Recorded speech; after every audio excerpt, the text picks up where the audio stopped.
so let's take a look at the syllabus. If you've seen, what Southern has tried to do is to standardize the format for their syllabi, so that when students look at a syllabus from one course, they go to the next course, there's a similar, it's sort of a little more intuitive. So it's in 3 parts. Part 1 and part 3 are chiseled in stone. I cannot change them easily, that is. But part 2 is where I get to tell you about the course that you're in now. So we're going to skip through part 1 because it's boilerplate. It's the same stuff in every course. Let's see. And then actually part 3 is more for the benefit of assessment and satisfying the Higher Learning Commission, which accredits the school. So really, we only need to focus on part 2 anyway. And if I'll get there in a second. There's coming up. I better scroll this one then manually. Come on. Here we go. Okay. So we got some information here. My name, this is my office phone number in Beckley. I'm a full-time employee of New River Community and Technical College, and I adjunct over here on Fridays. That's why you have to come to class on Fridays, because that's my only time slot. Now, if they find somebody else locally that can do it during the week, and that's for the future. But for now, Fridays is the formula that works. So that's my office phone. And if you need me and you call that office phone, I may be there, or it's more likely that you'll have to leave a message.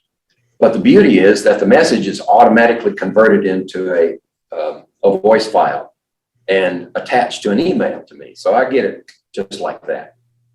The other possibility is my cell phone. The best way to use my cell phone is to text me. And when you text me for the first time, be sure and identify who you are and what class you're in. And that creates the thread. Then after that, after you text me for the first time, you don't have to say who you are, because it'll be in that same thread, and I just look at the top and there you are, no problem. This is my email address with Southern. So we're supposed to connect. If we're using email, we're supposed to use the Southern system. So that's how I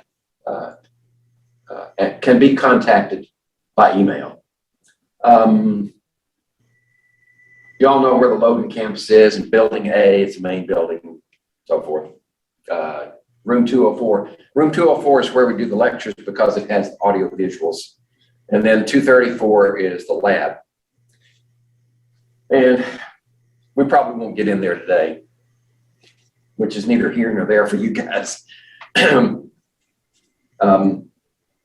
Let's see. If you want to see me in person and you happen to be in the Beckley area, come out to the Airport Road and to the Irma Bird Center.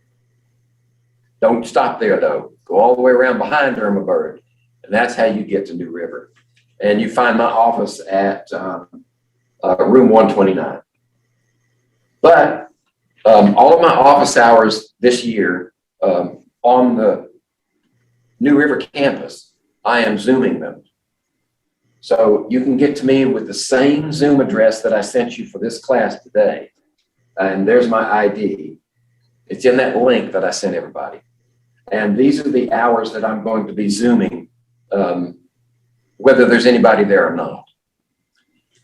If those don't meet your schedule, or if you need help quicker, then we can schedule a personal Zoom. I just need to know when it is, and we'll connect by this same address. Let's see. Oops. Yeah, that's okay. This is the course schedule. Barring any weather difficulties or any other types of technical problems, we'll follow this schedule. And the way it's set up is, of course, obviously are the days. If there's a Monday or a Thursday, that's just information, right? We're not going to meet on those days. That's why I grade them out. Okay. And I also grade out this Friday because that's spring break. So don't show up then either.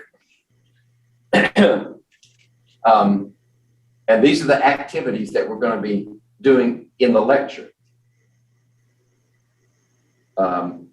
This is the day for exam 1 on the 18th of February. And we're going to cover chapters 1, 2, and 3 in your textbook. Typically what we'll do is we'll have lecture and discussion time, roughly 1 chapter each meeting. So we'll have the first 3 meetings, we'll cover the first 3 chapters, and then we'll have a whole class period that's dedicated to review. So during that time, bring your problems and we'll iron them out. And then if there's time left, which there usually is, I'll do a general review of everything that we've covered in chapter 1, 2, and 3 with an eye toward prepping you for the exam. So I'll try to give you question models and answers and procedures in my review that look like an exam. In fact, I may have a paper type exam. It looks exactly like my paper exams, and I'll put it on the board and we'll work from that. So I find that if the students have seen it before, it's not as scary. Okay. So I try to give you the reviews in a format that you're going to see on an exam.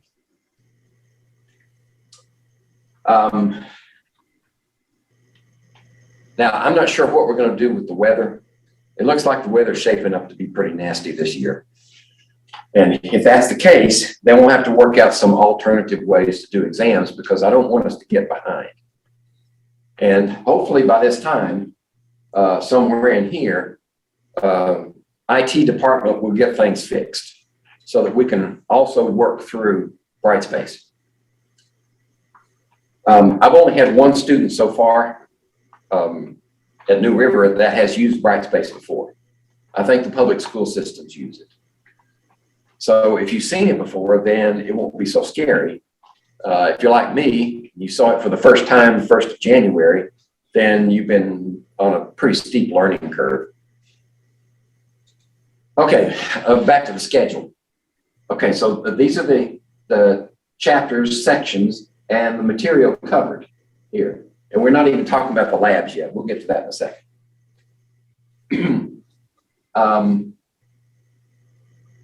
So that's the format for the whole semester. And I believe, let me get my paper copy out here.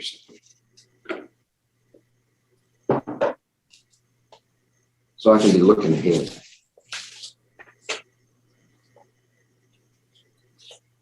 Here we go. Yeah. There's no final exam. There's just not enough time to squeeze in a final and a review to go along with it because I'm not going to give you a final without a review. And since I don't have time to get the review in there, we won't have a final. We'll just have the 4 the chapter exams. And actually the nature of chemistry is cumulative. That is, each section builds on the previous one. So by the time you get to the bottom, you could have questions that have elements of previous subjects in them anyway. So that's the way I look at it. The final exam is sort of superfluous. Okay, now for the labs. The labs are scheduled on these days, and there'll be a hard copy. Normally I have those, actually, if the learning management system were working, I could tell you that everything I give you in class, handouts, lab exercises, anything, is duplicated in the learning management system in Brightspace. So if you miss a day or if you lose something, you can always get another copy from the learning management system. But as it is, I don't know what to tell you. when it's going to be fixed, if ever. So we might have to work through email a lot. So that brings up another topic, which a lot of my students ignore. Check your email at least once a day. And I'm talking about the school email address, not your private email. The school email address is how we communicate. Okay, so what do you do with the labs? Well, ideally, we're hands-on in the lab space. And you work from hard copies of these lab exercises. Now, I know the book score has your textbook, and it also has a custom lab manual. The only reason I insist that you buy the custom lab manual is because some of these are extracted from that manual. I don't use them straight out of the book. So if you bought one, don't open it. Because you might be able to sell it as unused, as new. But in order to avoid copyright violations, I want you to have a copy of the original, and then I pull them out and modify them to suit myself, which, you know, may not be technically correct, but partially covered for copyright by the fact that you guys have bought a copy. Okay, so what do you do with these? Well, you get the procedure a week ahead of time. So next week, I'll hand out the one for graphing techniques. Safety practices in the lab, we can do that one next week, assuming the weather cooperates. And then I'll hand you out the hard copy the week before, and you can be studying it. And I'll say this probably more than once through the semester. Your number one safety precaution for laboratory work is to be prepared. If you know what you're going to do in the lab, if you have an idea, a good idea of what you're going to be, of the potential hazards in the lab, the procedure that you're going to follow, then you're always going to be safer for yourself and for your partners. So preparedness is number one in safety. Then you'll run through the procedure, and the hard copy, I don't have you keep a separate lab notebook in this course. It's just too much to ask. If you took my general chemistry course, yeah, you'd have to keep a lab notebook. But in this one, we work from the hard copies, and you gather data, information, observations, numbers, measurements, and you do calculations and put your answers in the hard copy, and you hand in that hard copy with your name on it. So that's how we assess labs, and then I grade them. Usually, I think all of them by now have, when there's information to be put into the hard copy, on the left-hand side, you'll see points, right? How much is this worth? So you have an idea of how important it is. And then, of course, there's a total score that's assessed for the whole lab. And I do a percentage basis. If you get so many points from your answers, then I make a ratio of that against the total, and that's your grade. I try to take the mystery out of grading.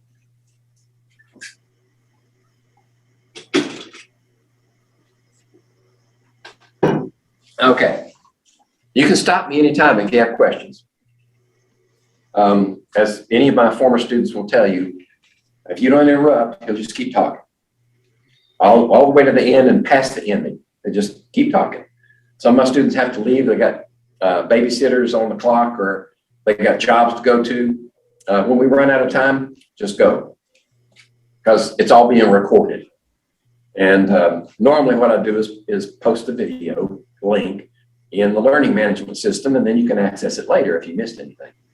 Now we've got to sort of work around, but that's another issue. Okay, so there's the rest. We're scheduled to do 11 labs. We may not get to the last ones. We may have to let these last ones go. It depends on how things go weather cooperates, whatever else. Excuse me, I got a pop-up here that's getting in the way. There we go. All right. So that's the schedule. You're probably wondering what's each one worth, right? The exams together are worth 70% of your grade, right?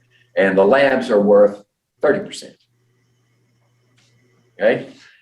I want you to, if you're here in person, there's a sign-in sheet.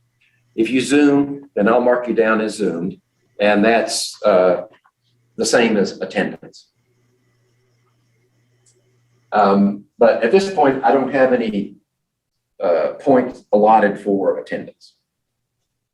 I do have some points for extra credit. I have 2 extra credit exercises that are coming up, and I'll show them to you in a few minutes. And they're designed, extra credit means that there's more incentive because that's above and beyond this much here, right?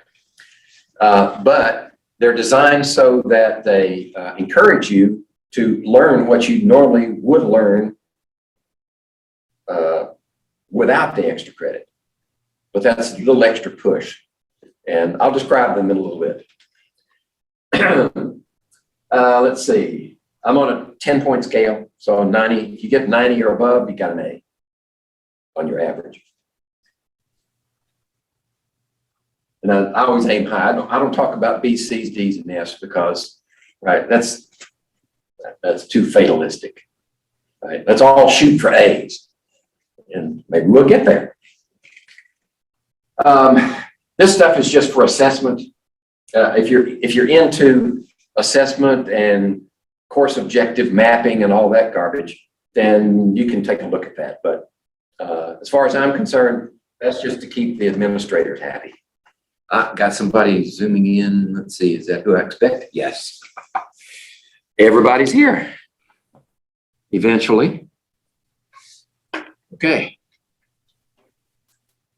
All right. Let's see. And more and more and more. Here we go. So let me back that down just a little bit. You might be wondering if you've already looked at your at the copy of the syllabus I sent you, what does he mean by homework? Well, homework in grade school and high school means that you complete an assignment and turn it in for a grade. Homework in this course means that that's where you get practice. Your 2 best friends in chemistry, in my class, are curiosity. You always want to know how things work, why they work the way they do. Curiosity is a good #1 friend. Your second friend is boredom. And I mean, by boredom, I mean, you work so many of these problems of similar types that you're bored stiff working them. If you get bored working problems, then you probably know the stuff pretty good. And I've given you plenty to work from. These are problem numbers in each of the chapters. Okay. And notice that I think they're all odd numbered. And the reason they're all odd numbers is because your textbook gives you the answers for the odd numbers only. It doesn't give you even numbers. So the odd numbers will actually give you answers that you can compare to your results. The problem is it doesn't tell you how they got those answers, right? So that's what we do in class. So if you have trouble and you need help right away, come to my Zoom office hours and we'll work them out. If you can afford to wait until we do a review, then bring those problems to class and we'll work them out in class. And that will benefit everybody. Okay, it looks like there are a lot of them, and there are. And the reason for that is I want you to get bored working these problems.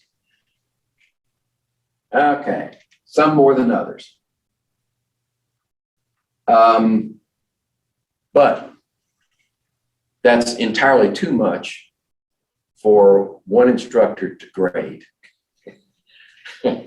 Because when I grade stuff, I like to comment too, try to give you some feedback. And I'd be spending all my time grading papers. Okay, let's see. What do you need in this class? Besides your textbook, you need a calculator. If you don't already have a calculator, and I'm saying, I mean a scientific calculator that will do these functions. Now, I put those functions up there just as an indication of what we're going to be looking at through the course. If you have a calculator and the package says scientific calculator, it will have all of that stuff. So you don't have to look at it and see. But I do want you to know how to use these functions. Right? How to set up your calculator so it'll do scientific notation. Right? You don't know what that is yet, but you will. How to do logs, powers, roots. It doesn't have to have any graphing capabilities, right? Unless you're headed for engineering school and want to invest in a calculator for the future. But we won't be using graphing capabilities for any calculators. Now, when you're just working problems at home, on your own, anywhere, you can use your cell phone calculator. But during an exam, no cell phones allowed. And it's obvious. They don't call them smartphones for nothing, right? They can do a lot. And I've had students use them to cheat. So no cell phones. And while we're on the subject of exams, when you're in person, no earphones, no dark glasses unless you have a medical reason. No electronic devices, actually. And just use the calculator that you bought. Okay. All right, this is true. Under normal circumstances, I will have every lecture and review session videoed and posted. That's my aim. If IT will cooperate. Let's see. Laboratory materials. What are you going to need for the lab? Right? If you don't already have one, you need to get a lab coat. You need a lab coat that's about knee length or below. Mine's at knee length. I think that's, did I put it in here? 40 inches. Common length is 40 inches. Now, there used to be brick and mortar stores everywhere that you could buy this stuff. I don't know what happened to them. They just kind of disappeared. So most of my students get this stuff online. And for safety purposes, you probably won't need a lab coat until we get to, well, laboratory techniques, the second lab, or is it the third?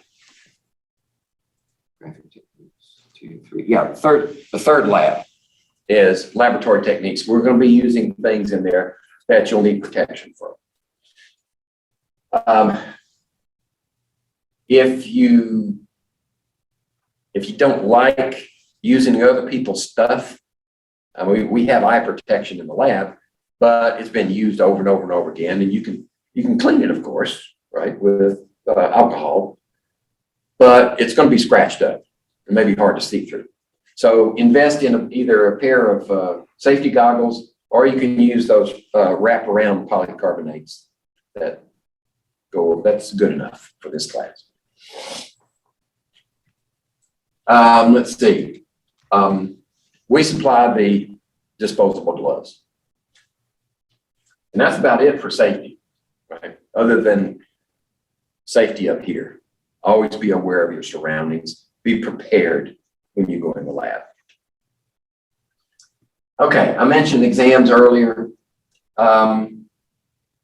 Materials can come from anywhere.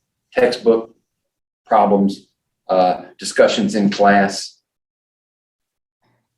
This is just to cover all my bases, right? It's not like I'm going to give you all that stuff on one exam. But it's fair game. Reports, we talked about reports. And late penalties are 1% a day. So it's probably to your benefit to turn them in on time. Now, you'll notice from the, I could scroll back, I guess. From the schedule, let's see, one more. Let's do another one. You'll notice from the schedule, when the labs are due. Lab number 6 is due. We did it on this day, and the report's due on this day. The reason it's due on that day is because that's the day we go in for another lab. So that's my pattern. When we go in for a new lab, the previous one is due. Okay? So the reason I explain it in those terms is if we have to delay a lab, then the report is not due until we go in for the next lab. So if it's delayed, the earlier report's not due until we walk in the lab for the next one. Okay, let's go back. And lab materials, exams, exercises. Let's see. Bonus and extra credit. Okay, I mentioned extra credit projects. There are 2 of them. I might as well pull those out right now. Let's see. And just bear with me. Well, I got one of them. The second one won't come until we start learning how to name compounds. And I think that comes for the second exam. So the first extra credit project here I've got in my hand is a way for you to learn the symbols for the elements. So I've got instructions here. For your benefit, I'll bring it closer. And then the actual activity is a blank periodic table that you're going to fill in based upon these instructions. Okay, this is extra credit. And that's a total of 407 points. So however many points you get, I divide that by 407, and that's your extra credit grade. So, so when is this due? This one is due on the day of exam 1, right? Because if you wait till after exam 1 to do it, it's not going to do you any good.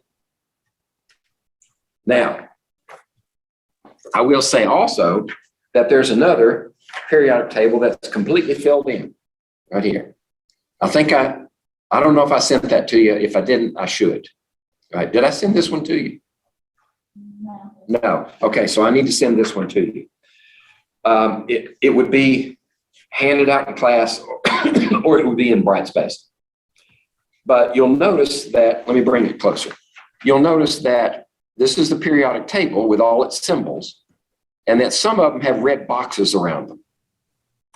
Those are the only ones that I expect you to memorize.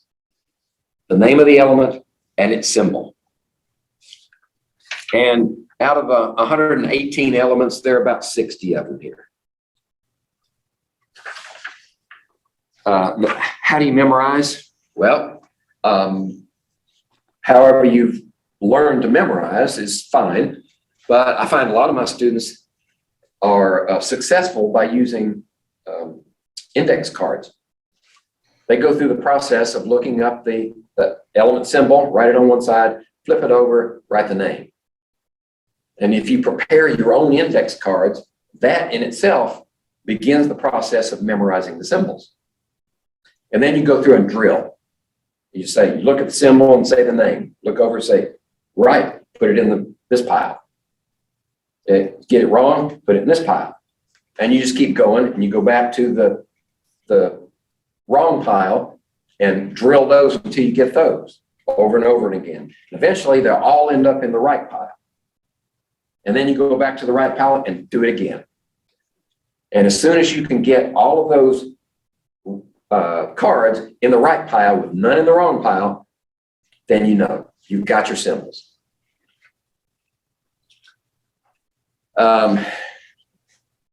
Okay, so that's the first extra credit. And oh, what's it worth, right? Okay, 2 extra credits combined, they're worth half an exam grade. So this one is worth 1/4 of an exam grade, which may not seem like much, but it could mean the difference between an A and a B at the end of the semester. Okay, also bonus points. I don't want to say that I do and then I don't, but occasionally on the paper exams, there will be extra credit questions or bonus questions. You can ignore them if you want, but if you feel up to it, you want to try one, go ahead, you won't suffer for it. A wrong answer there doesn't affect your grade. But a right answer is added on top. And there may be a total number of points, let's say, just for argument's sake, the exam might be 60 total points of required materials. And let's say you do pretty well, or maybe you miss a couple of the required ones, and then you get some of the bonus, and you end up with 70 points. Then 60 into 70 is your grade. So you can get more than 100% using these bonuses. All right, let's see. We have anything more of interest? Well, here's my schedule.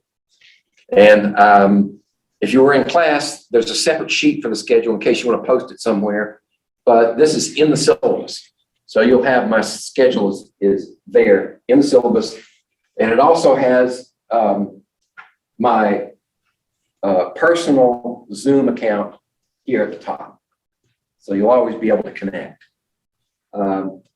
You may not be able to click on this and connect. You might have to cut and paste, copy and paste, or type it in manually. But that's where I am for these office hours. And that's where I am in the near future for in-class Zooming. Okay, so this is where we are right here. And this is where I am the rest of the week. Okay, let's see. Okay, so now we're into part 3, and this is another assessment thing. Oh, part 3 does have one thing that I forgot to mention. It does have the textbook. Now, wait a minute.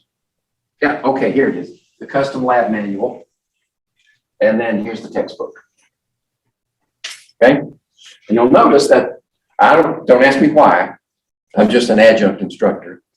Whoever selected this textbook thought it would be great to have general chemistry, organic, and biochemistry in the same book.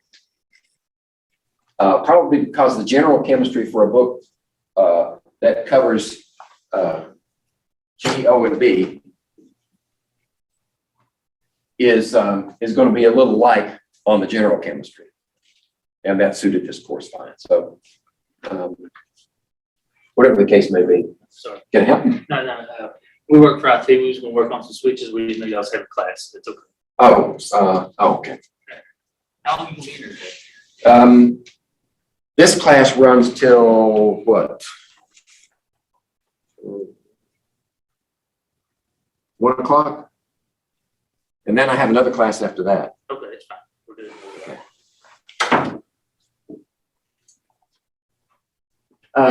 Okay. So let's see, where was I? Talking about the textbooks, you already know about those, obviously. You went to the bookstore. The bookstore's got it all. And the rest of this stuff is just for assessment purposes. Okay, any questions so far? We haven't even talked about chemistry yet.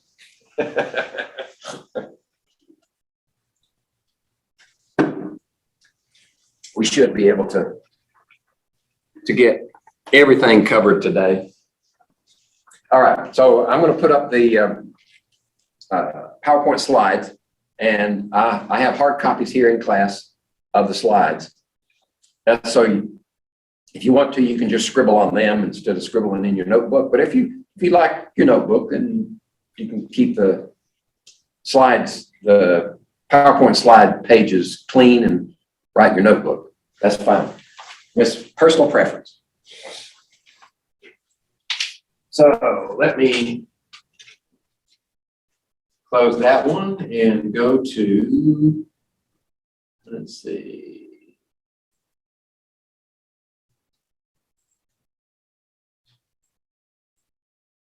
PowerPoints, yeah. Okay, this is chapter 1. So chapter 1 PowerPoint is here. And let's open her up.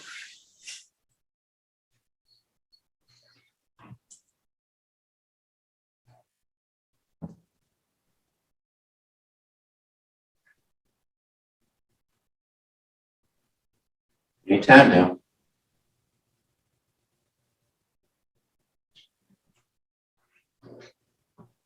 It's not even processing. It's still 0%.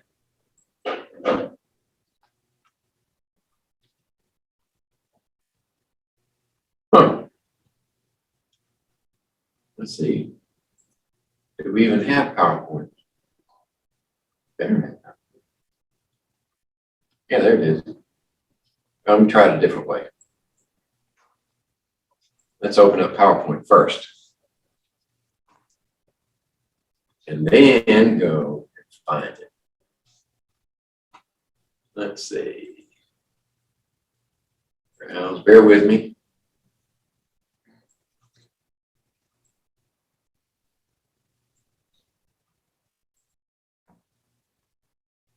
Oh, there we go.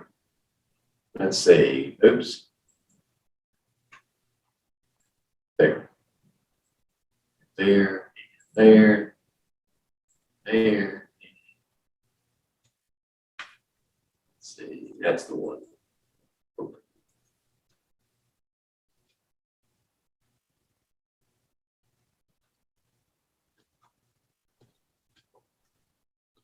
Okay. I see what's happening. It's reading from a thumb drive and takes more time.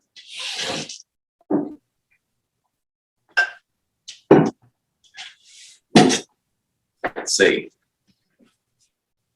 Since we're not going to have too much in the way of lab today, we can run over. Lead into the lab time. That's another thing I didn't point out in the discussion of schedule. Arrange the schedule so that when we have a lab scheduled that day, it's usually on a review day or on a day when we don't have pressed for time. Okay, here we go. Now let's turn this into a slideshow. Let's see here. Here we go. That looks like about as big as we're going to get it. Now,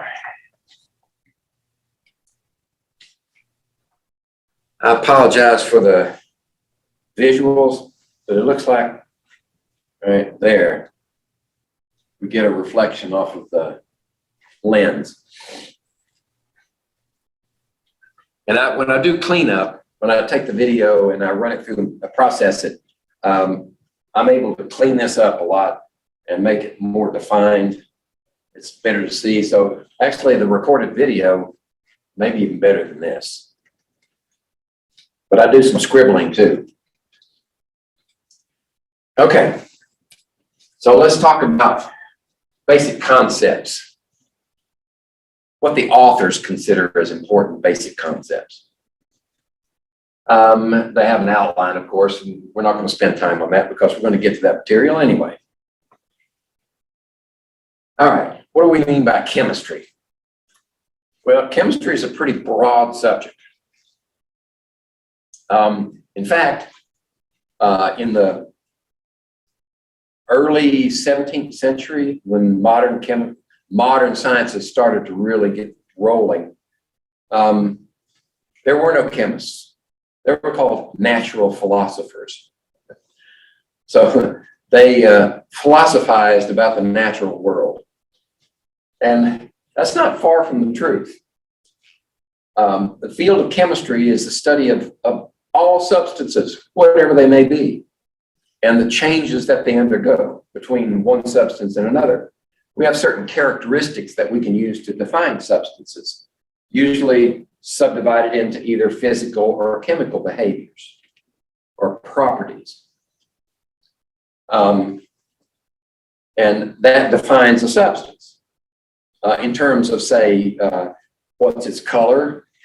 You know, is it brittle or is it malleable? Does it have an odor? Right, some of the gases are easy to detect. Is it a solid, liquid, or gas? Those are physical properties. Chemical properties, how does it react when we mix it with other things? Right? We have these standard chemicals inherited from the alchemists. And if we mix it with this chemical, it behaves that way. If we mix it that, it behaves that way. But if we take a different substance and mix it with that chemical, it behaves differently. It undergoes a different type of change. So those transformations are essential to an understanding of chemistry. We're always going to see a change in order to identify it as a problem in chemistry. But first, we need to define what matter is. And most people have an intuition about matter, but one thing you'll discover is in the sciences, intuition is not good enough. You got to have facts, you got to have evidence. And that may take the form of how much of it is there. You know, what's the volume? What's the mass? Which is often equated with weight, but they're two different things. Is it living or dead? Is it animate or inanimate?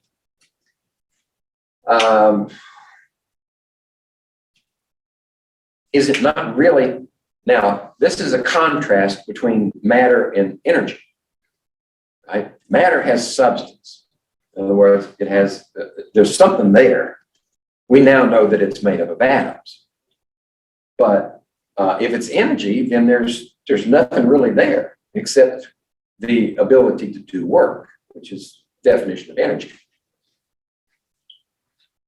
So we can subdivide things into either real stuff or energy. And for scientific purposes, the entire universe is composed of one or the other of those two. It's either matter or it's energy. Now, when Einstein came along, he said they're the same, matter and energy. They're the same manifestations of one another. And to prove it, he gave us that equation. Matter, mass, and energy. They're equated.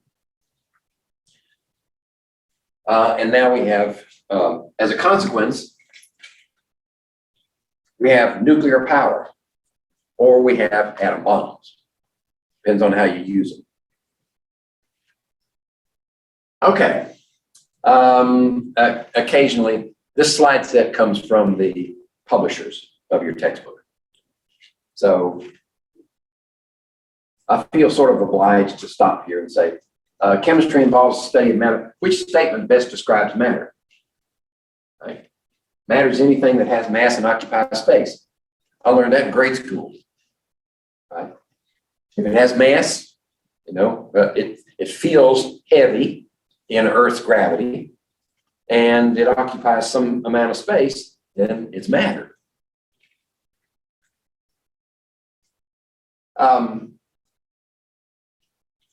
Now, what form does it take?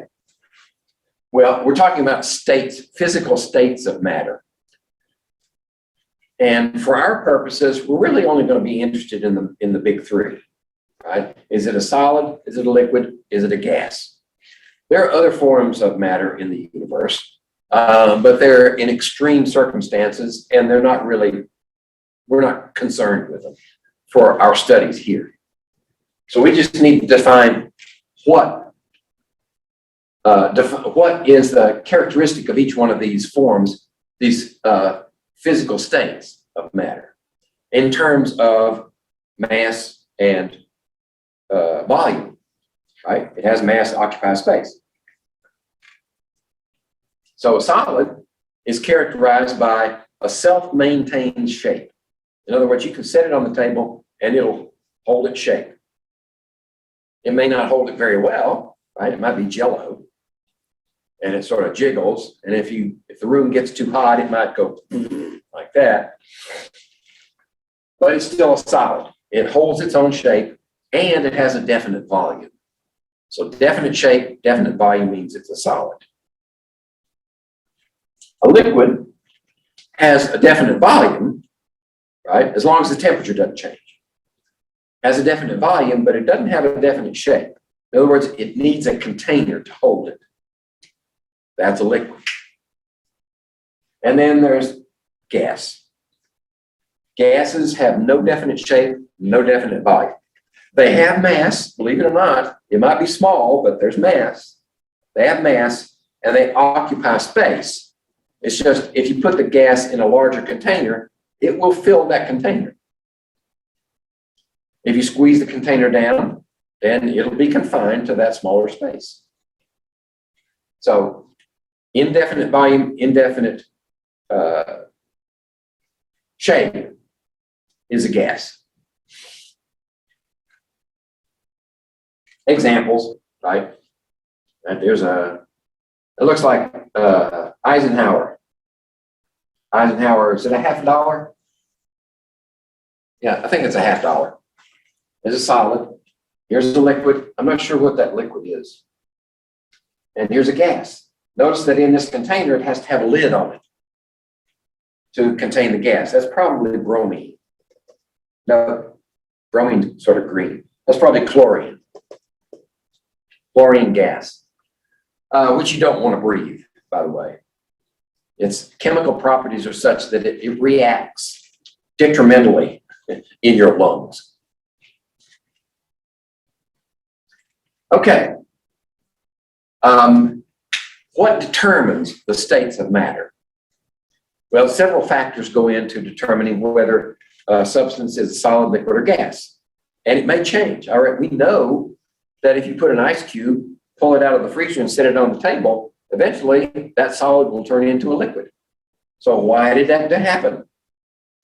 Well, the first reason you go to is temperature, right? As the temperature increases, it transitions from a solid to a liquid. And if the temperature increases even further, say you drop that ice cube in a skillet and you start heating it up, it'll turn to a liquid first and then probably turn into a gas. So temperature is a huge controlling factor for the states of matter. But for some, the pressure exerted on that substance also makes a difference. In other words, we can have carbon dioxide. Right? You're going to learn how to do that. Carbon dioxide as a gas, that's what the little G means, gas. If we put it under pressure and we cool it, then we can convert it into a liquid. Okay? If we keep putting it under pressure and cooling it at the same time, we can turn it into a solid, right? That's commonly known as dry ice, solid carbon dioxide. So if we take the pressure off and we add heat, what usually happens is it goes straight back to gas, skips the liquid phase. Right? That's called sublimation. Okay? So pressure and temperature here have a huge effect on whether we've got gas, liquid, or solid. The other factor that we consider is internal to the substance. In other words, when you get carbon dioxide molecules together, how do they interact with one another? Is there a strong attraction between the molecules, or is it a weak attraction? Typically, if it's a gas under normal atmospheric pressure and room temperature, the forces holding those molecules together are weak if it's a gas. They're stronger if it's a liquid, and stronger still if they're solid. So those intermolecular forces have a bearing on whether you have a solid, liquid, or gas. And that's particular for the chemical makeup of the substance itself. Perfect example is water.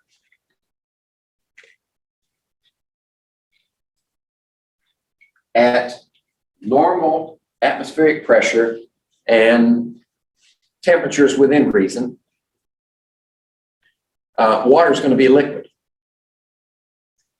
Now, there are lots of other hydrides of elements in the periodic table. In other words, adding hydrogen to the atoms, right? Instead of 2 hydrogens and oxygen, you might have 2 hydrogens and sulfur, okay? At room temperature and pressure, hydrogen sulfide is a gas. But at room temperature and pressure, water is a liquid. And it's a good thing it is. Otherwise, we'd have we'd have no liquid water on the surface of the earth. And that would be disastrous, to say the least.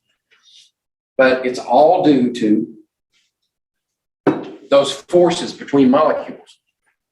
So if this is a liquid, at room temperature and 1 atmosphere pressure, and this is a gas, then the forces attracting these molecules to one another are stronger for water than they are for hydrogen sulfide. If that's what holds it together. It's a liquid under those conditions, and here it's a gas. Okay, so those 3 are the primary determinants of whether a substance is, what phase it's in, solid, liquid, or gas. All right. So we get a lot of definitions here in the beginning, and periodically we have to update our definitions.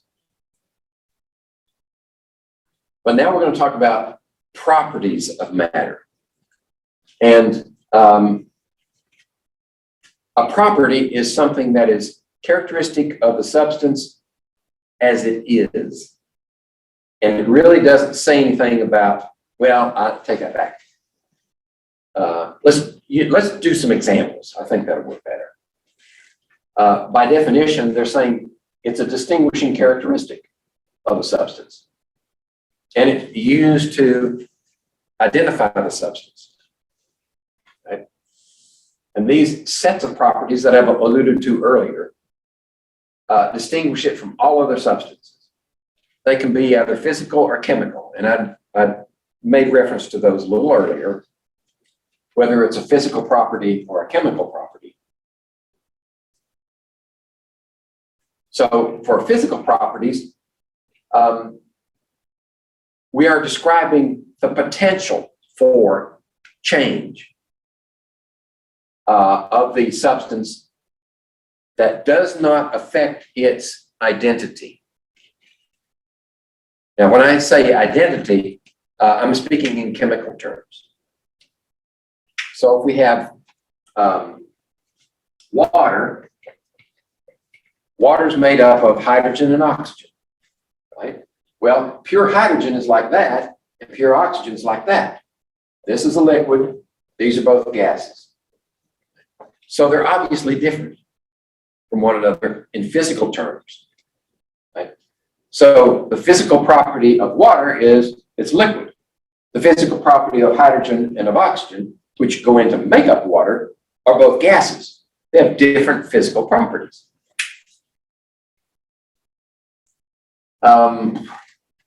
Those can include not just the states, but they can include things like melting point, right? At what temperature does the substance go from a solid to a liquid? For water, the melting point is 0 degrees Celsius. Okay. For some metals, it's thousands of degrees. And so that's a difference there that can distinguish one substance from another. Melting point. That's a physical property. It may have an odor, or it may have a color. Okay. Boiling point also, hardness. Right? You can say something physical about a physical property you can define about a substance by how hard it is. And there are a number of different scales that are used to describe hardness, right? If you go into engineering, you're going to learn about those, especially if you're going from mechanical engineering. One of the more common ones that is used now, I think, primarily by geologists is the Mohs scale. And we all learned that. I learned that in grade school, right? It's on a scale of 1 to 10, right? 1 is talc, very soft. And the hardest natural substance that we know of, not man-made, but natural, is diamond. And then somewhere in between here, they have different representative minerals that occupy those positions. And that describes a physical property of the substance. Okay. Now we can define. Well, we're going to get a concept check. Sorry. Why is the boiling point considered a physical property when a gas's appearance is much different from that of the liquid? Why is it a physical property? It all has to do with identity. The physical property describes the potential for change in a physical sense. So when water melts from ice to liquid water, and then perhaps changes from liquid water to steam, do we still have water? The answer is yes. We still have that molecule in the different phases. Just like we had different phases of carbon dioxide, we have not changed the chemical identity of the substance. It's still water. That's how we know it's a physical property.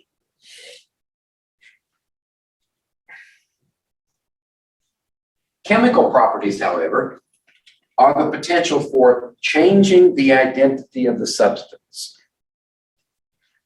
If we can change the identity of the substance based upon this description of a property, then it fits that category.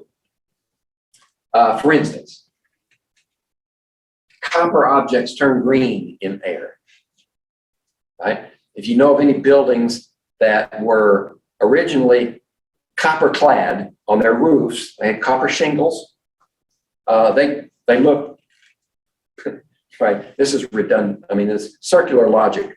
Those copper shingles have a copper to color.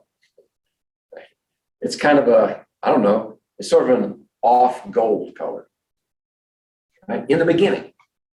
But if you live in that area and you go by that building periodically, you'll notice over time it changes. It gets dull. It's really dull for a while. And then it starts to get this greenish color.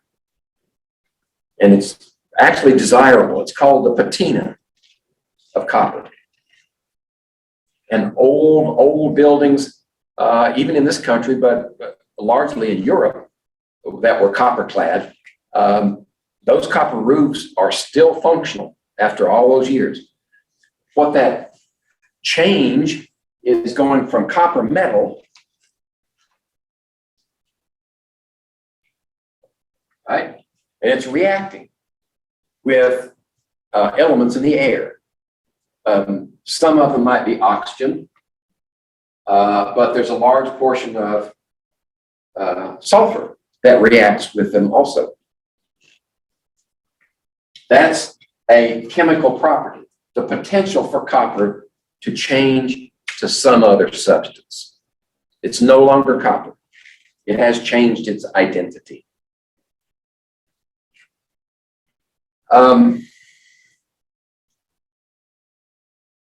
Okay, they mentioned here decomposition.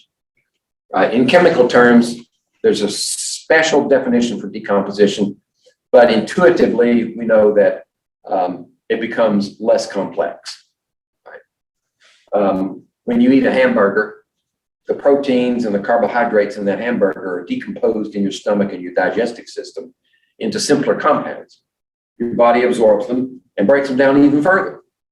And when it does that, it extracts energy from them. The decomposition that in those special circumstances we call digestion is a description of a chemical property. Okay, which one of these is false? Well, let's see. Properties of matter are two types, physical, chemical. That's true. Okay. A physical property is characteristic of matter that can be observed without changing its basic identity. That's true.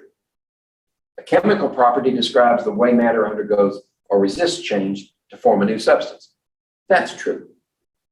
One example of a physical property of water is that it can be broken down into hydrogen and oxygen.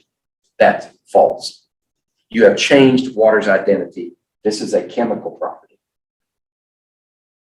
Okay? Oh, Statue of Liberty is covered in copper. I forgot about that one. So it should have sort of, since it's been out there so long, and actually in the salt air, it's hard to see on this slide, but that has sort of a green tinge to it. It has developed the patina.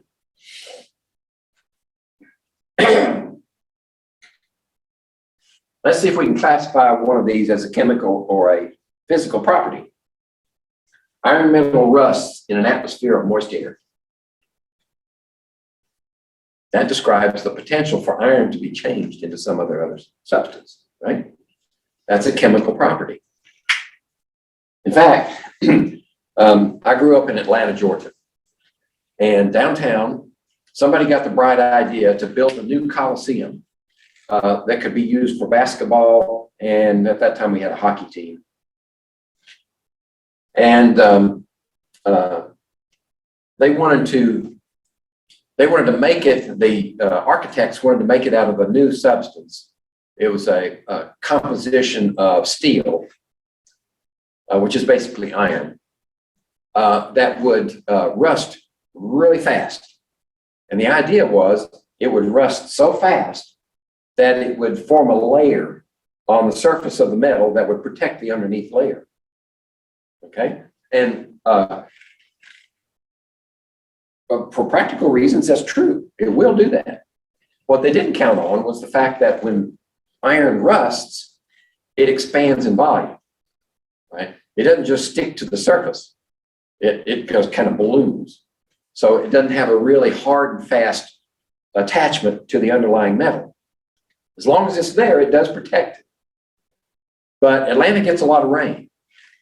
And it didn't take long for the concrete around the outside of that building to be streaked with rust stains coming off of that building. So after about 10 or 15 years of use, they tore the building down and built something else. Mercury metal is a liquid at room temperature. It's a physical property, right? We're not changing the mercury at all. We're just describing that it's a liquid at this temperature.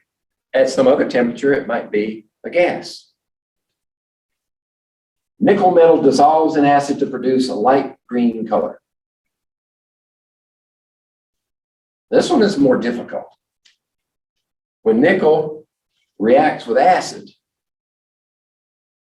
it also reacts with the water, right? Because most acids are not pure. They're dissolved in water. So you get the nickel metal that's converted from the metal state with no charge, and we convert it into a charged ion. Right? We'll talk about that later too. And that ion interacts with the water molecules, and that's where you get the green color. So this is a chemical property.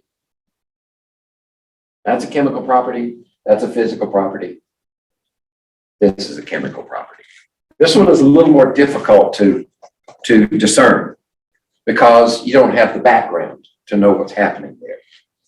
So that just illustrates the recurrent problems with all sciences.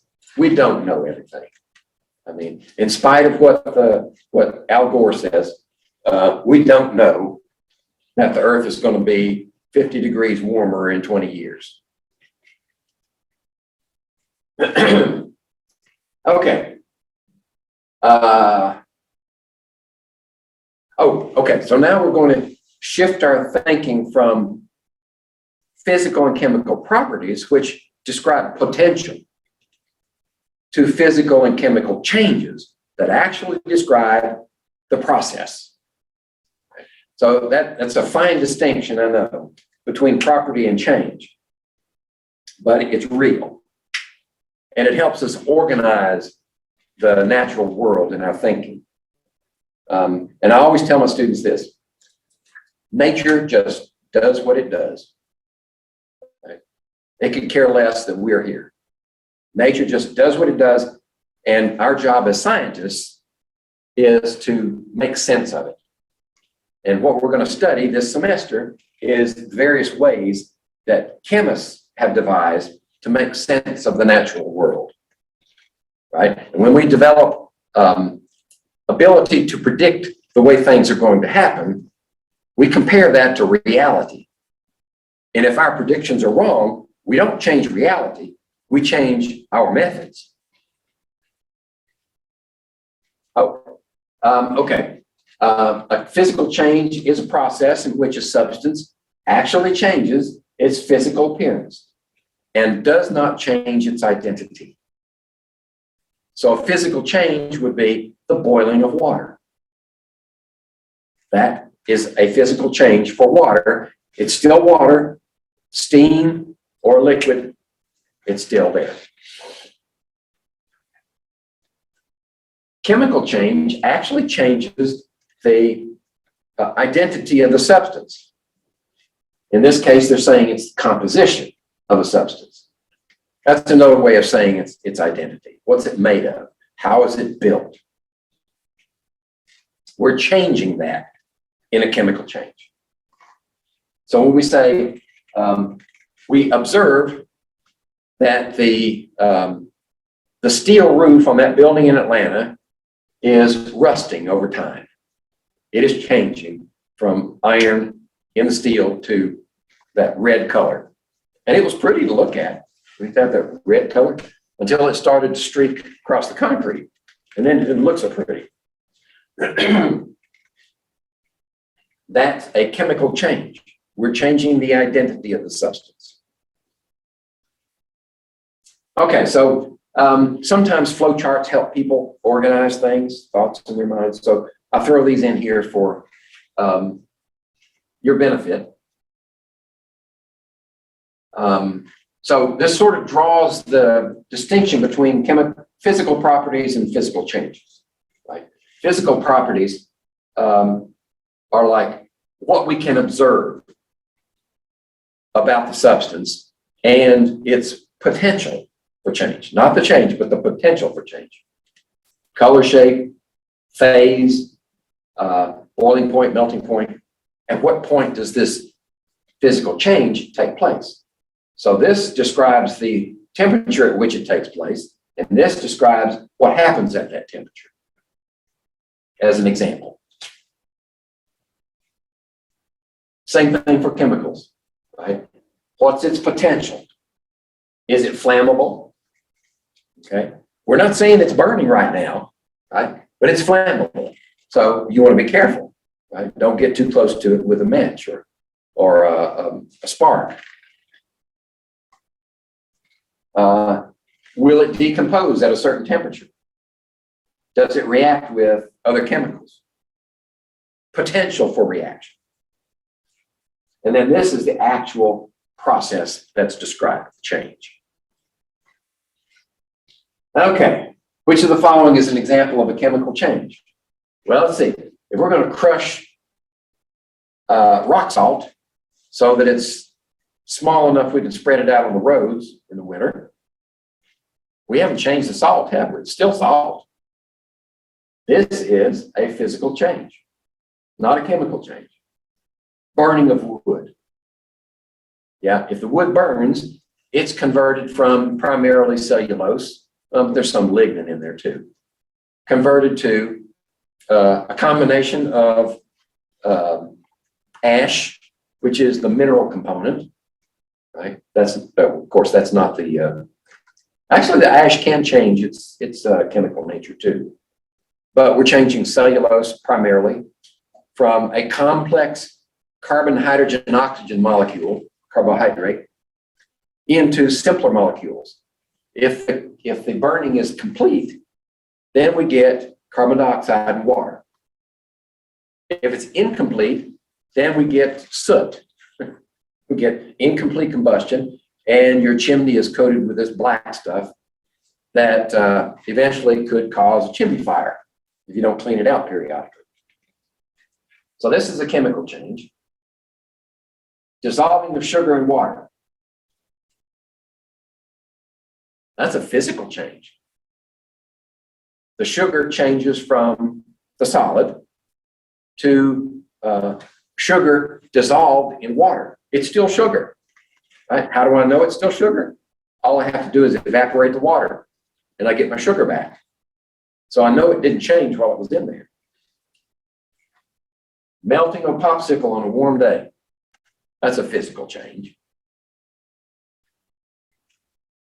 Okay. Now let's talk about the difference between pure substances and mixtures.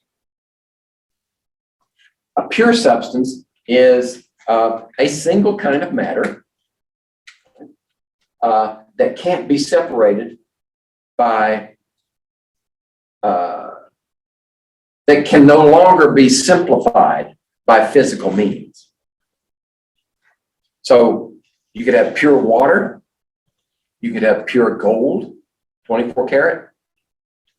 You could have pure oxygen, right? If you're trying to keep somebody alive, you may feed them pure oxygen.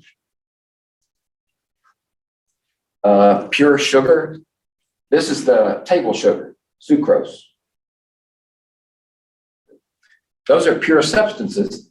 The only way that you can simplify them further is to break them apart. And to do that, you need a chemical change. Right? So pure substances cannot be reduced any further by physical means. And those substances can either be elements, like I mentioned gold, anything on the periodic table, individual element, they can be that, or a pure substance can be a combination of elements in compounds like water. It's a pure substance. The key is the physical means. You can't simplify them any further by physical means. Okay? Now, what's a mixture? Now that we know what a pure substance is, a mixture is simply a combination of two or more of those pure substances. That's a mixture. And they can be separated by physical means. Right? I mentioned one earlier. We have pure water and pure sugar, table sugar. Put them together and make sugar water and feed your hummingbirds with it.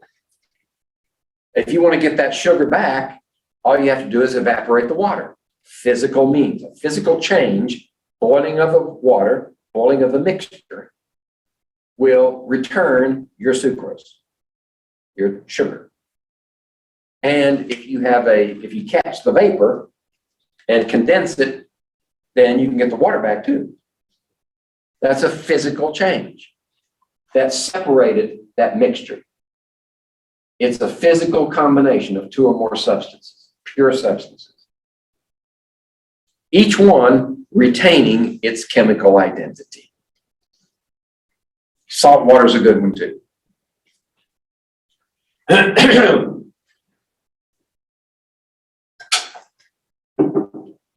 All right.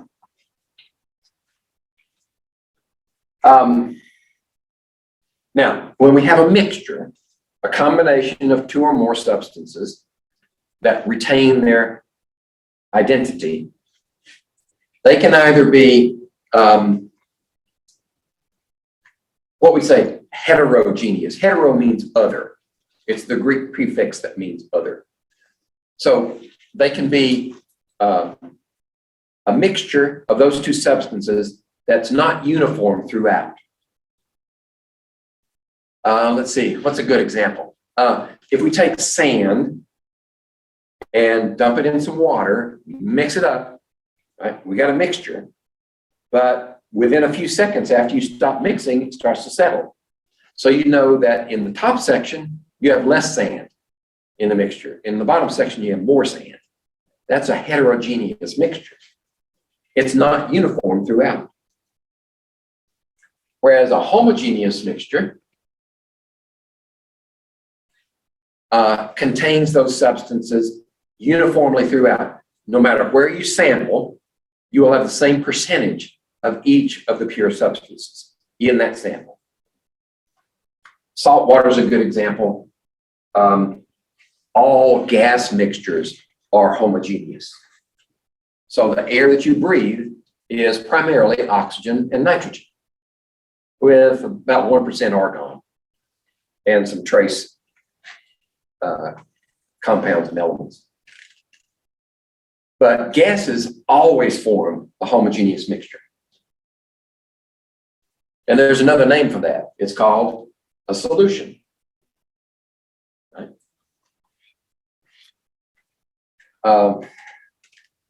So why do gases always form mixtures? Because there's plenty of room for everybody. The molecules in a gas, or the atoms in a gas, are very far apart relative to their size. So there's plenty of room for other substances in there if you want to make a mixture. That's why they always form homogeneous mixtures. Okay. So we can look at our flow chart again. We've got matter that has mass and occupies space. It can be pure. There's only one substance there.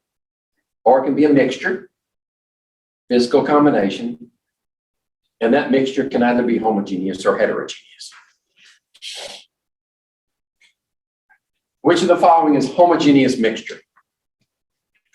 Now, when you see a question like this, sometimes it's best to work backwards. Right? Whenever you're trying to solve a problem, whether it's given to you on an exam, homework problem, or whether you're trying to solve a real world problem, always ask yourself, what's the main question? What is the question that needs to be answered? What's the problem? In this case, the problem is, which one of these are mixtures? Right? If they're not mixtures, then you don't have to go any further. Right? Pure water is not a mixture. Right? Copper metal is not a mixture. So you don't have to go back to this part. Now that you know that gasoline and jelly beans and soil, take my word for it, soil is a mixture. I mean, I spent 5 years working on that one. That's why I got this DR in front of my name. That's a mixture, that's a mixture, that's a mixture. Okay, now we can work back to, is it homogeneous or heterogeneous? Okay, soil, I'll just tell you, soil is heterogeneous. Right? And if you come from a farming background, you know that too. You dig down and you see changes on your way down. Texture, color, whatever.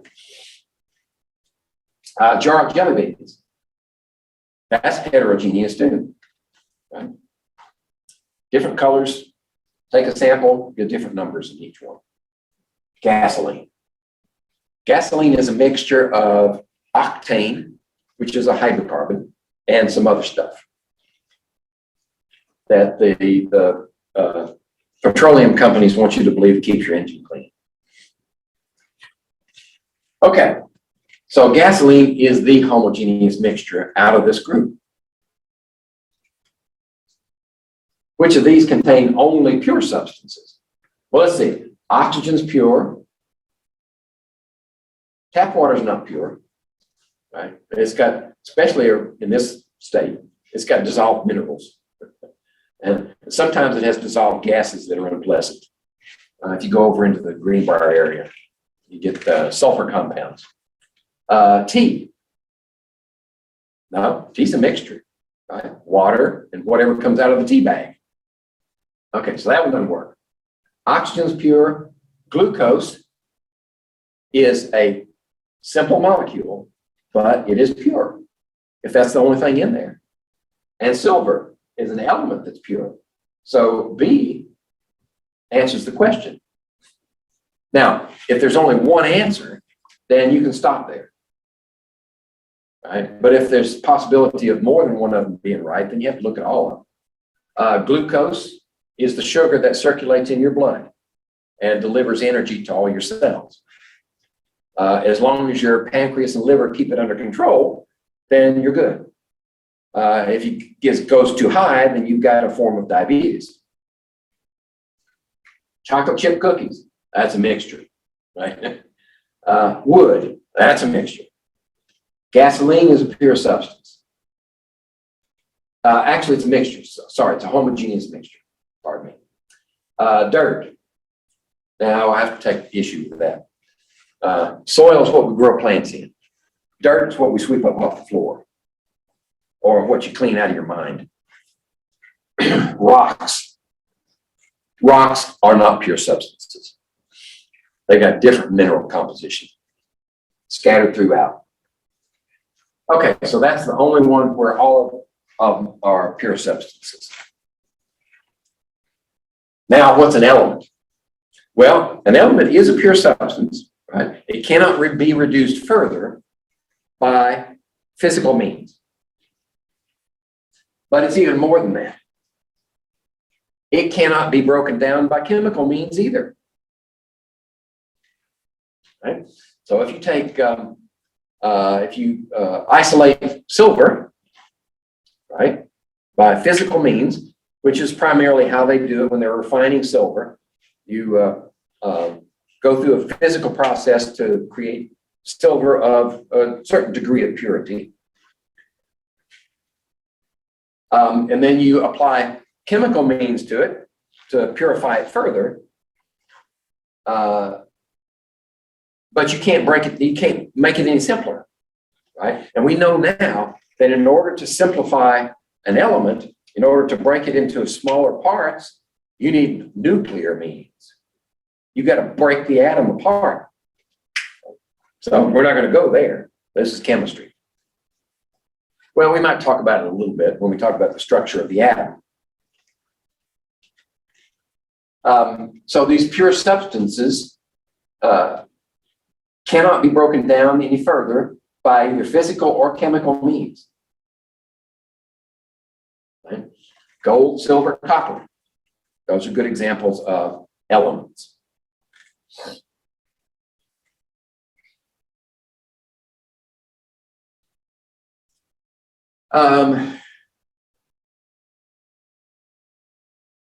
Let's see. Now, what's a compound? Well, now that we know what elements are, compounds are combinations of elements. And they're pure substances. A compound is a pure substance, but it's a compound of two or more simpler pure substances that is formed by chemical change. So water's a good example. If we take the pure substance hydrogen as a gas, and we add to that oxygen, it's a gas, we get water. And this is a very energetic reaction, so it's probably got enough energy in it to make this gas also. Right? If anybody remembers the space shuttle, the main engines on the space shuttle use that reaction to help boost that rocket into space. So it's a very energetic reaction. There's a pure substance, there's a pure substance, and it makes another pure substance by chemical change.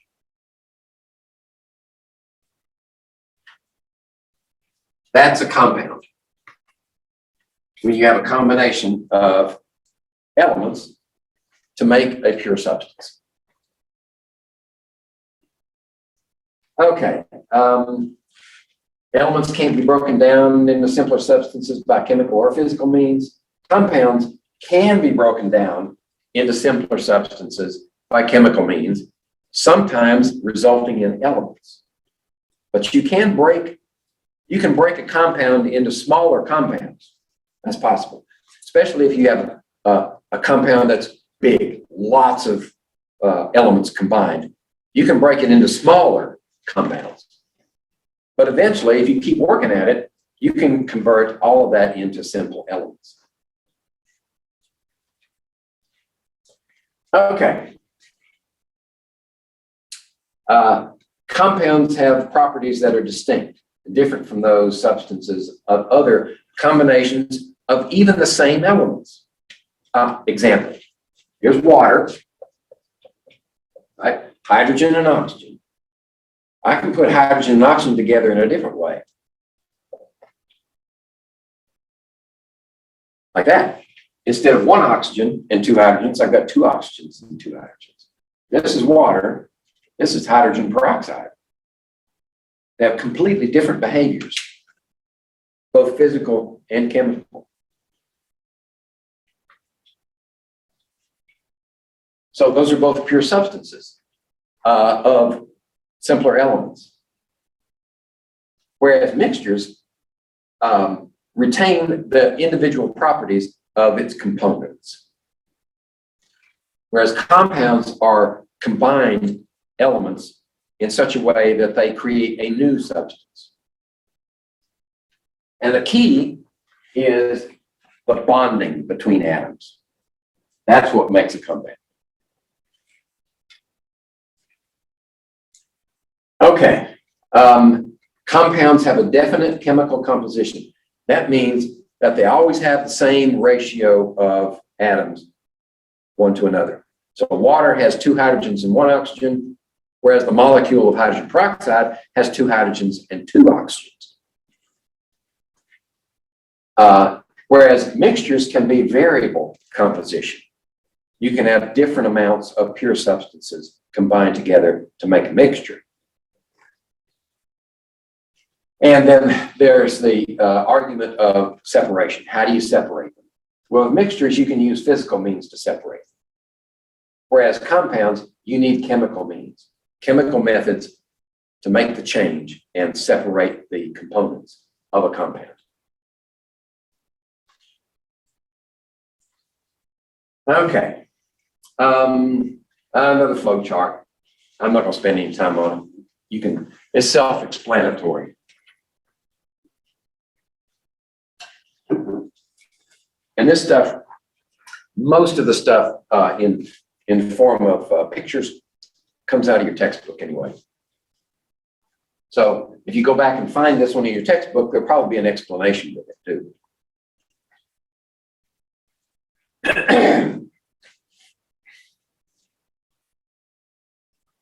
Okay, if we've got an unknown substance, right, how do we characterize it? How do we tell if we're in a forensic lab and the investigative team turns in a sample and says, "What is this? What do you do with it?" Well, you can ask some questions about it. Does it have the same properties throughout? Right? Maybe it's pure substance and maybe it's a mixture. Well, most of the time, it's going to be a mixture of some kind. Do you have two or more different substances present? Right? Is it a mixture? Okay, you can separate them by physical means. Can the pure substance be broken down into simpler substances? So if you do have pure substances that you can separate, then can you simplify those pure substances any further by chemical means? Then you know whether you've got a compound or an element. Okay, the difference between an element and a compound.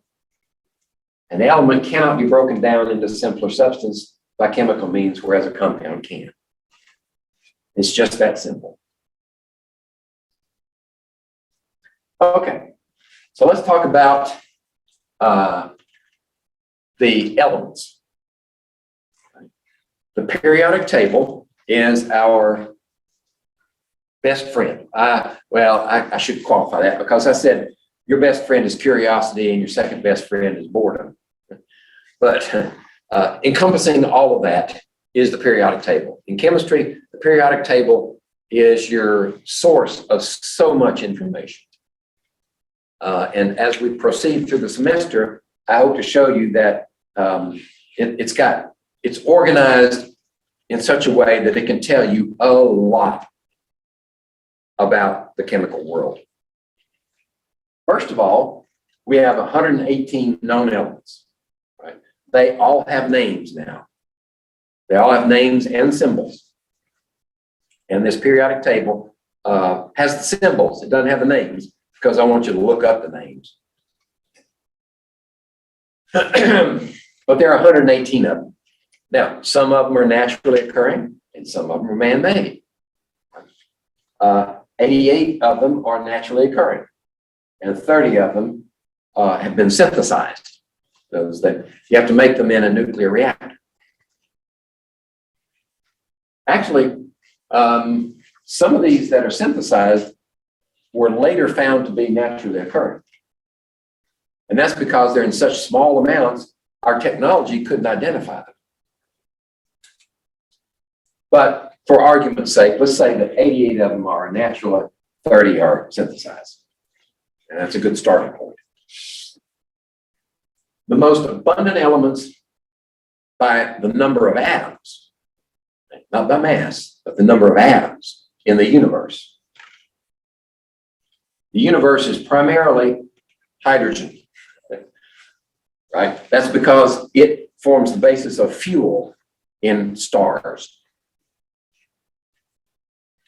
And then helium is about 9%, right? So most of the universe is composed of hydrogen and helium.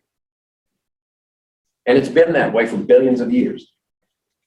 And then the smaller amount, less than 0.1%, is other elements. Now, why is that? Because it's hard to make those heavier elements. It really is hard to make them. Because the components that we're going to describe in a few minutes, protons and neutrons, they don't like to be pushed together. They have to be forced. That's why most of the universe is hydrogen. It only has one proton in it. It's happy. It's got the whole atom to itself. Whereas helium has 2 protons and 2 neutrons. So you got to squeeze them together. And then if you make anything heavier, it becomes more and more and more difficult as you do that. So most stars stop making elements that are any heavier than iron. Most stars, what they call them the main sequence stars, stop making elements at iron. And the heavier elements are made in very violent reactions, like the supernova. Supernovas will make heavier elements because the temperatures are higher. The energies forcing the nuclei together are sufficient to drive them into association. Okay. So I digress. How about the abundance of elements on the atom percent? Right, that's important.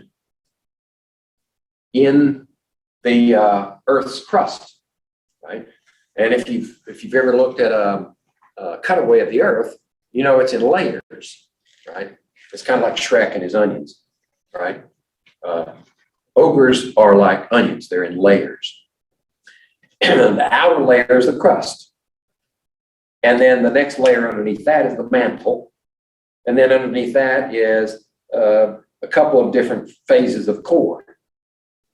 But in the crust, just that thin outer layer, this is the abundance. It's mostly oxygen.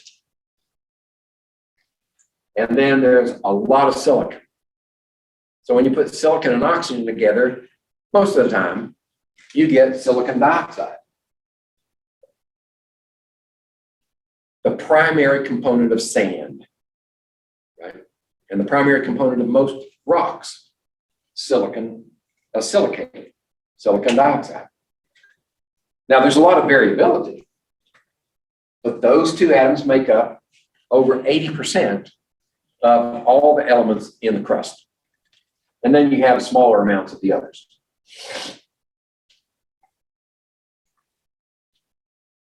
So the two elements that dominate the crust are silicon, the crust and the universe. So oxygen and silicon in the crust, and the universe is largely hydrogen. That's because it's located in stars. Okay. What's a chemical symbol? A chemical symbol is the vocabulary of chemistry. In other words, we can't build words and sentences in chemical terms without knowing what the alphabet is. The chemical alphabet is composed of element symbols. Now, there's an interesting history that goes with this, but I'm not going to bore you with that. What we've settled on early on, actually, in the development of modern chemistry, is that we would use 1- and 2-letter symbols for all the elements. Hydrogen, and usually the elements that have a single letter came to us that way. In other words, they were identified early on, and hydrogen being the most abundant element in the universe, we said, okay, we'll give it an H. And then there can be no other H's. And if there are other H's, they have to have 2 letters. So we've got hydrogen, lays claim to a single H. Then we have helium, so we have to tack another letter on the end. If you only have 1 letter, it's always capital. If you have 2 letters, the first one's capital, second one is small, always. If you write this, that's nothing. If you meant it to be helium, it's wrong. Okay? Hint, on the test, if you write HE, both capital, you're not identifying helium. Others, you have single letters like boron and carbon and nitrogen. Those are all single letter symbols for those elements. Fluorine, phosphorus is a P. Let's see. There are some others.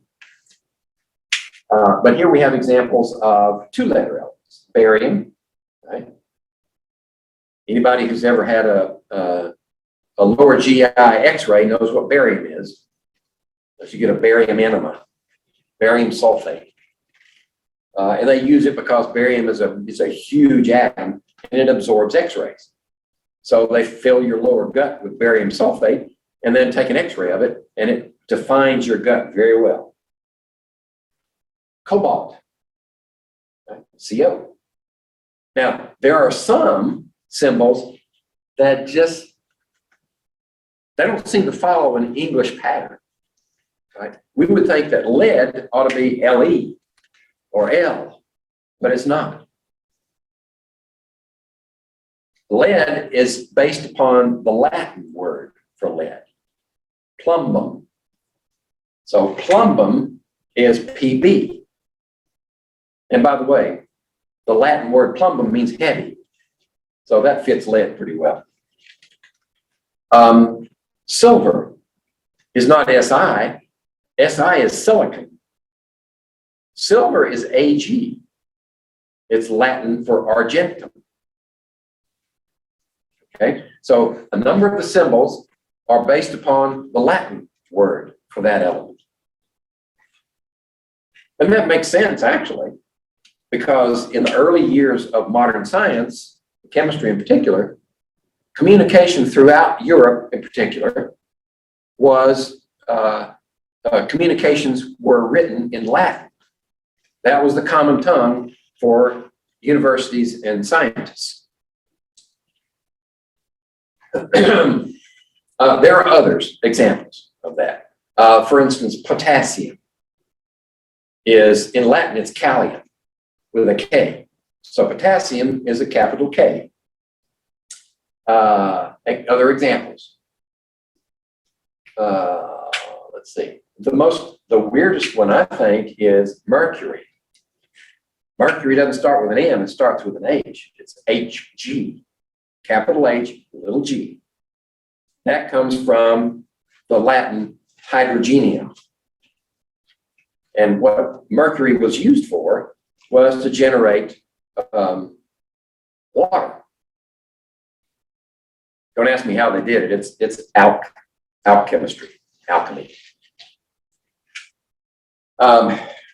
But you'll have several of those that are odd. And I don't know how you are, but those odd ones are the ones that stick in my mind. It's the ones that are logically easy that come the most difficult. All right, so 60 of those elements out of the 118, I want you to learn, and the periodic table here that I need to send to you will show you which ones I want you to learn. And they're mostly toward the top of the periodic table. If you go down into the heavier region, let's see, let me get it closer. If you go down into the heavier region, I'm not too interested in learning those because they're not very abundant. Plus, most of them have similar chemical behavior. Not exact, but similar. And that's not real interesting. The two heavy ones that I want you to learn, and this is for historical purposes, is uranium, which is U, and plutonium, which is Pu, I believe. Yeah, Pu. And those are the two elements that destroyed Japan at the end of World War II. All right. So here are examples of non-English ones. Oh, iron, I left that one out. Iron doesn't start with an I. If you have just a single I, that's iodine. And let's see, there's an IR also, iridium. I can't find it on the chart. But iron is Fe for the Latin ferrum. Copper is pretty close, but it's not based on copper, it's based on the Latin cuprum, Cu. Okay. So our chemical symbols have one or two letters derived from the element's name in either English or Latin. And the first letter is always capitalized. Second letter, if it has one, is always small. Okay, now what are these elements composed of? What makes up an element? Well, an element is a pure substance because it's made up of the same type of atom. The simplest particle in an element is an atom. Now, the atom, the word itself tells you something about the atom. In the Greek, if we use a prefix of a, that means not. That's the negative.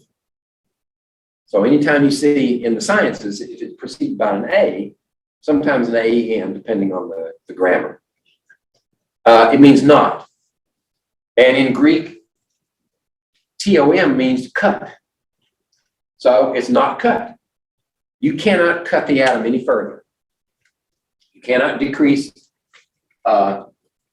you cannot simplify it any further by cutting the atom, because you can't cut it, not by chemical means. So if we take an element, we know we have pure gold, and we cut it in half physically speaking, and we cut that in half, and we cut that in half, and we keep dividing one of the pieces to smaller, smaller, smaller, smaller. Eventually you'll get down to two atoms, cut, you got individual atoms. That's what makes up gold. And that's what makes one element different from another, because the atoms of the element are different in different elements. Now, the size of an atom is varied. very small. Right?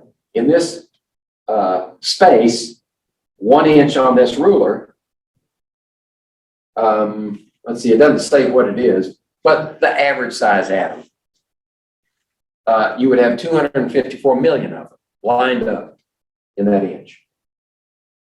So they're very, very small.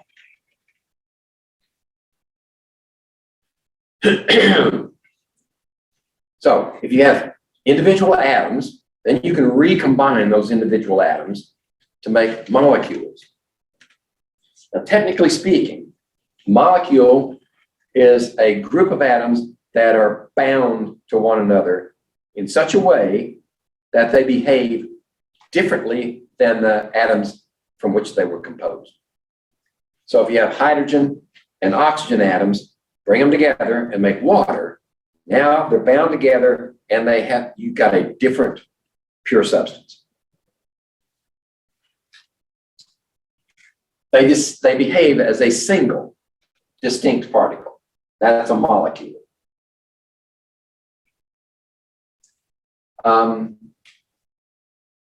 Now, if you have more definitions, if you have a molecule of only 2 atoms, it's diatomic. It's a diatomic molecule. So we could have, let's see, you could have 2 oxygen atoms bound together. There's 2 of them there. That's a molecule of oxygen. It's still an element, but it's also a molecule. If you have 3 elements together, bound together as a single unit, that's a triatomic molecule. Let's use oxygen again. You can have oxygen like this and 3 of them together. This is ozone. Right? Everybody's heard about the ozone layer and the hole in the ozone layer over the Antarctic. That's what's missing to make the hole. Right? So this is a diatomic molecule. This is a triatomic molecule composed of a single element. But you can have a triatomic molecule composed of different elements. Like for triatomic, you could have water, 2 hydrogens and 1 oxygen. That's a triatomic molecule. It's just the number of atoms that fits that definition. And here are other examples. Well, actually, more definitions. A homoatomic molecule is one that's composed of only 1 type of element. Right? So these would be homoatomic. There's only oxygen there. This one is an example of chlorine. It has 2 chlorines bound together in a molecule. This one has 4 phosphorus bound together. This one has, let's see, 3, 4, 8 sulfurs bound together. Those are all homoatomic. That is the same atom. Homo means the same. Same atom, molecule. Heteroatomic has a combination of different atoms, different elements. Water is an example of a heteroatomic molecule. It has hydrogen and oxygen. It doesn't have to just be 2. It doesn't have to be a triatomic, heteroatomic molecule. It could be glucose, right? The sugar in your blood. 6 oxygens, 12 hydrogens, and 6 carbons. That's glucose. That's a heteroatomic molecule. Now it has 24 atoms. I'm not sure what the prefix is for 24 atoms.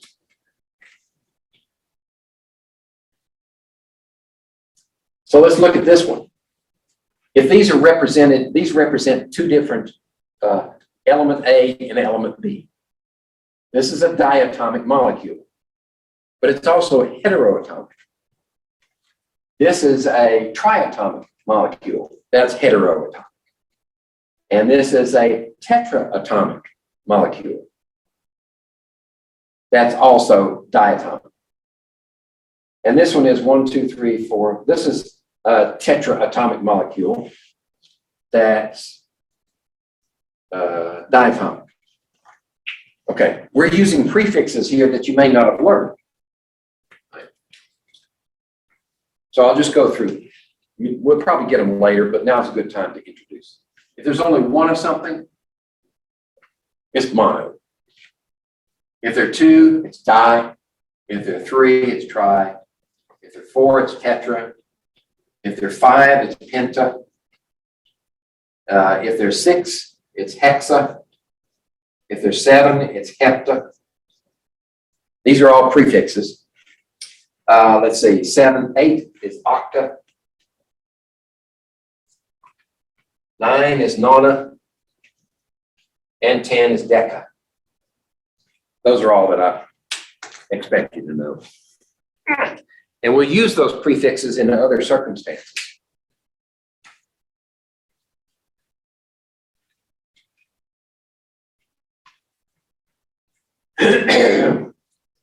Okay.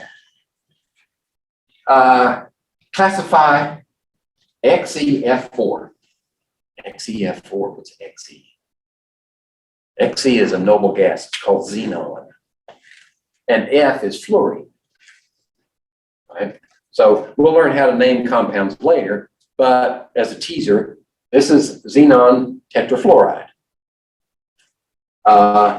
Let's see. Classify it as diatomic, triatomic, etc. Well, it's got 4, 5 atoms, so it's pentaatomic, right? Or pentatonic. We dropped one of the A's.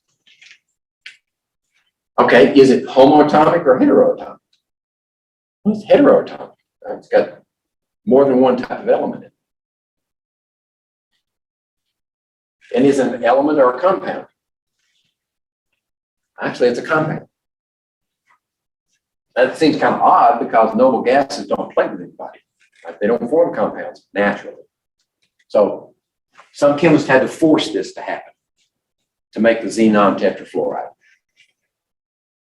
Yet normally in xenon and fluorine out in the open wouldn't do that. Okay, which of these is true? The smallest particle of an element that can exist and still have properties of the element is called an atom. Yeah, that's true. It still retains the chemical properties of the element. A group of 2 or more atoms that function as a unit form a molecule. That's true also. Some classifications of molecules are diatomic, homoatomic, heteroatomic.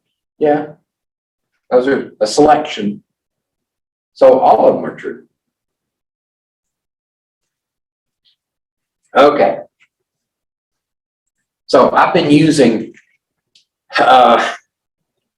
chemical notation to describe elements and compounds here without saying what they were. Now we're going to get to chemical formulas. When you write molecules, you're combining atoms of different elements, or even the same element for that matter. We have a convention. Let's say we have a symbol. There's no element in the periodic table that's X, so I can use this as a generic symbol for the element. There are 4 positions around this symbol that are designated for some information. Right? This position down here in the lower right-hand corner is the number of atoms. Right? So if we have more than one, we put a 2 there. If there's only one, you don't put it. Right? If you got the symbol, there's at least one of them, right? So we're not redundant by putting a 1 down here. You start with a 2. If there are 2, 3, 4, 5, you put the number here. If there's a charge, right? If it's a negative or a positive charge, you put it here. Okay. If you want to know how many protons, and we haven't even defined that yet, but bear with me. The number of protons is right here, and that we designate as Z. And here we have the atomic number, the number of protons plus neutrons. That's designated as A. Those positions are reserved for that information. Now in chemistry, we usually don't write these in here, right? Because the element, the atom, is going to behave the same no matter what these are. And if you know the element, you know the number of protons. We'll talk about that in a minute, maybe next week. But for now, the important part is this one, the number of atoms. So when you write the formula, now we're starting to use our alphabet to write words. So the formula of a compound is our word. And the notation uses those subscripts to tell us how many atoms of a given element are in the compound. So I've written water before, and that just means that we have 2 hydrogen atoms and 1 oxygen atom. If we wrote that out if we stretch the formula out to show where they're located, they would be like this. That 2 hydrogens bound to 1 oxygen. Okay? Our next example, calcium phosphate. This means you have 3 calcium atoms in that formula, and you have 2 phosphate groups in that formula. Now, when we write a formula, this says the number of whatever comes before it. So when you see a parentheses and a subscript, that means you have 2 of that entire group inside that parentheses. So we have 2 of these. Okay? So we have 3 calciums. How many phosphorus atoms do we have? We have 2. 2 phosphorus atoms. Because we have 2 groups and 1 phosphorus each. And how many oxygens do we have? 2 times 4 is 8. So we have 8 oxygen atoms. So what do we have? 13 atoms total in that formula. Okay?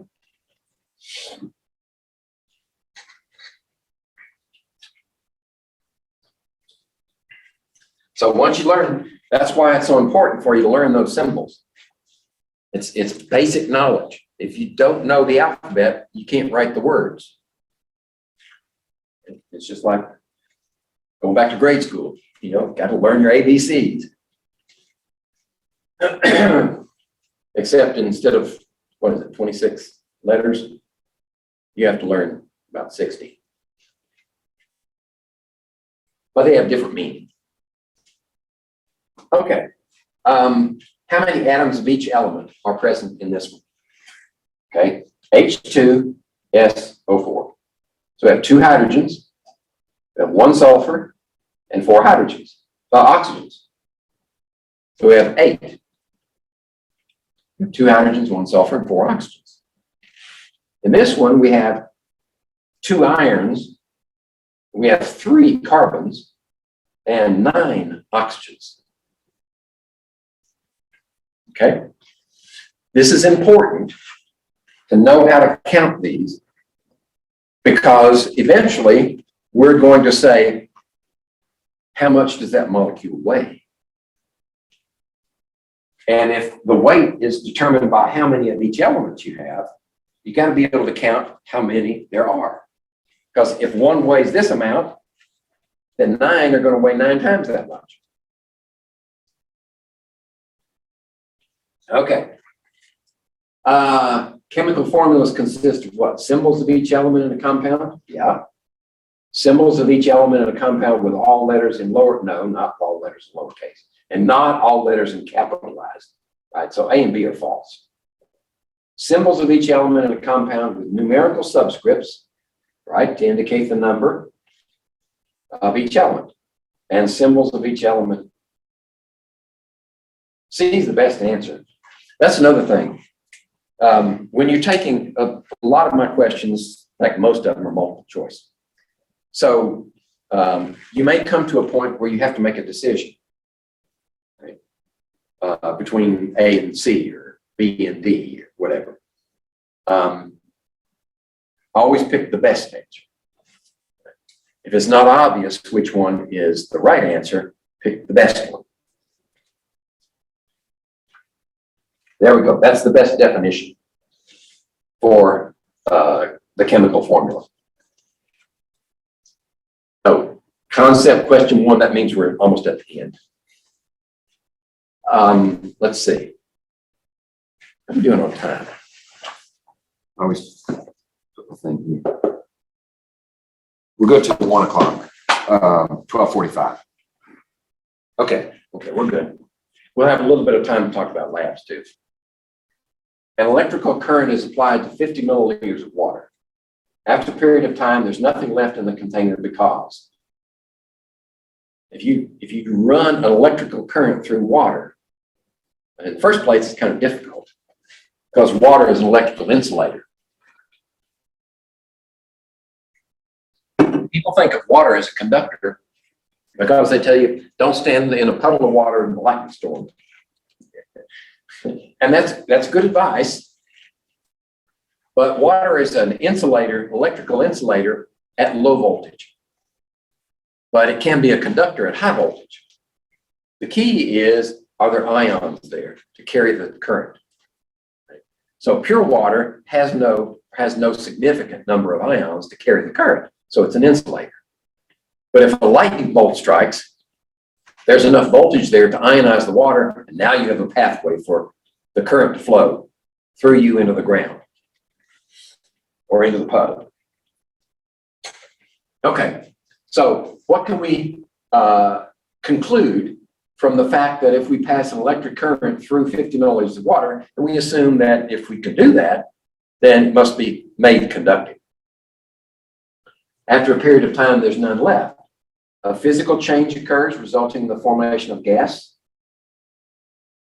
I don't think so. Water is not a heterogeneous mixture. A physical change, evaporation occurs, and there's no residue. Water is a pure substance. That's possible. You know, if you can generate heat, but anybody knows that if you hook up a wire or any electrical device to current and operate it, it'll get hot. Like when your cell phone gets charged, it usually feels warm. But like I said, pick the best answer. A chemical change takes place converting water to its elements. No residue is left because water is a pure compound. That's the best answer, really.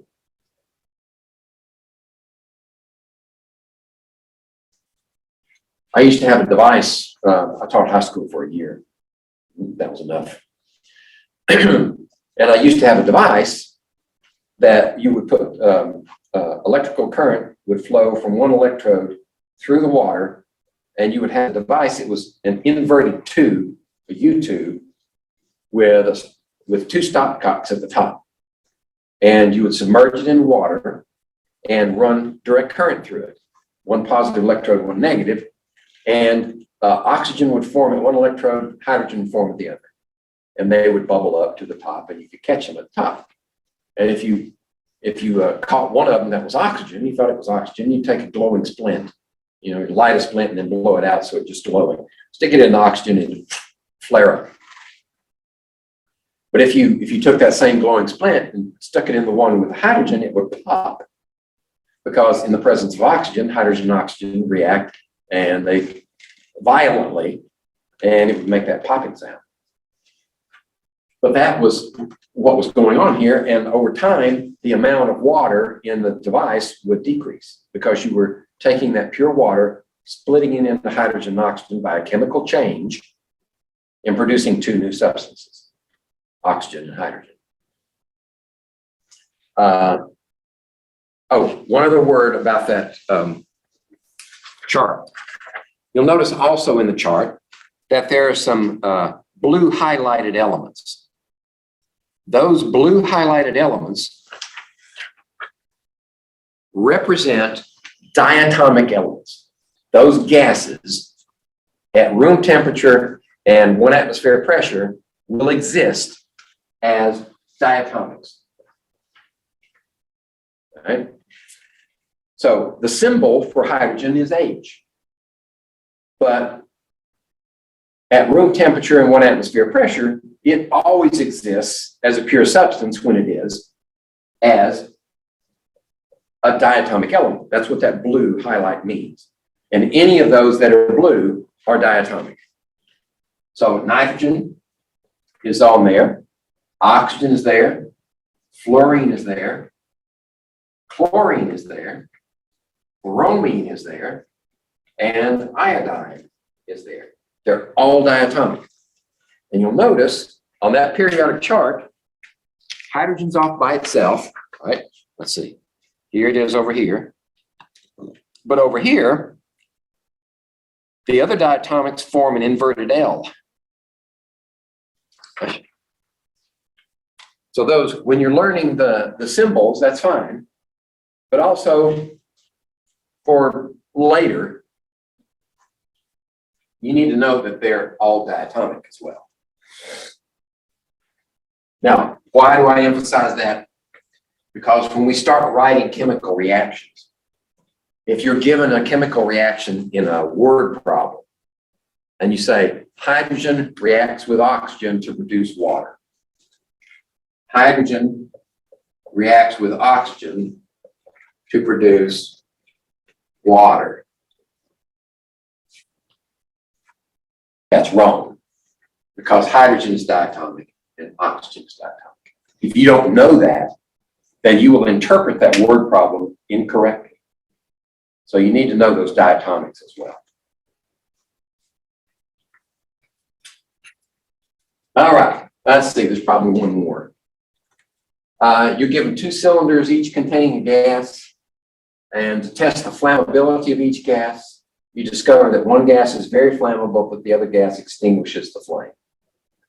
The 2 gases are blank and blank, are classified as blank and blank respectively. Okay, so the first gas, one gas is very flammable and the other gas extinguishes the flame. So, how about these 2 gases, hydrogen and methane? Now they're both flammable, aren't they? Right, so that doesn't work. And that's another thing with multiple choice, process of elimination.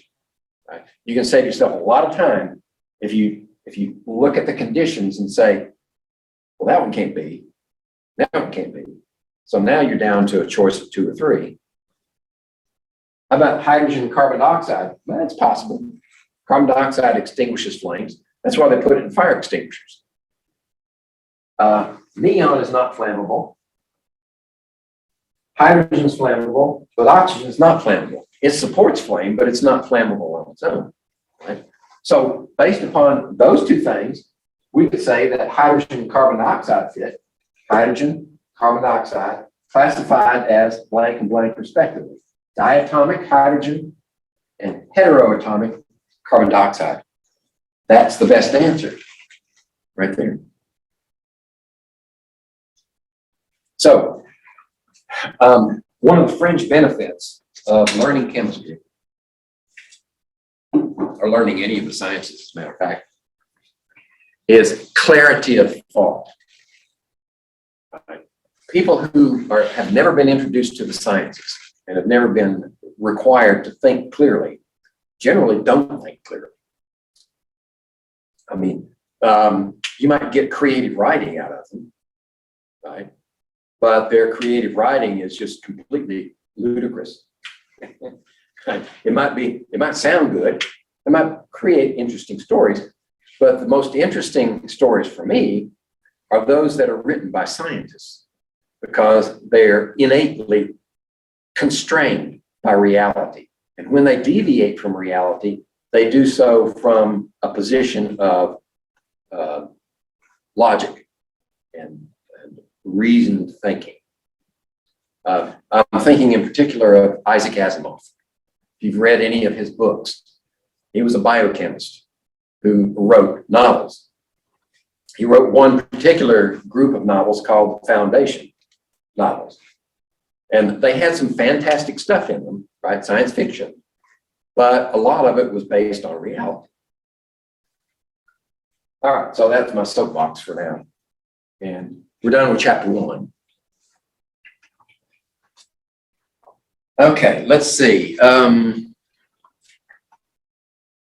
We got quite a little bit of time left. Let's see if we need to talk about, let's see, that's chapter 1. I'm going to mark that one finished.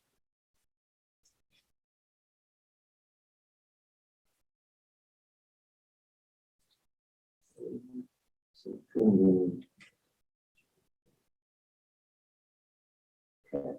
So I don't go back and bore you with that again. Next time, we're going to look at measurements in chemistry, and then we're going to look at atomic structure in the periodic table. So the third chapter is where you get into this periodic table. And I'll give you some more information about the structure of the periodic table when we get there. So probably what you need to do first is to take this periodic table that I'm going to send you, and learn those symbols. Okay. And the reason I'm giving it to you right now and not later is because memorization can take some time, especially when you have to do a lot of it. So take it small doses, right? Sit down and with your index cards and make those up. And that could be all you need to do for right now, and set them aside. And then come back either later that day or the next day and start working them. And then put them aside. Come back the next day. You'll find that you've probably forgotten some of them. That's the way the mind works. And then you just keep working on them, little by little. The sciences, chemistry in particular, are best taken in small doses over a long period of time. So if you set aside a time each day when you can do work on this topic, then you'll gain competence in the discipline over time much better than if you try to cram it in just a day or two. Okay, so labs. Let's see here.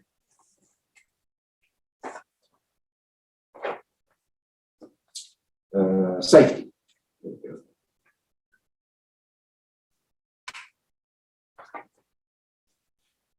This is the safety. Did I send the safety lab with that email?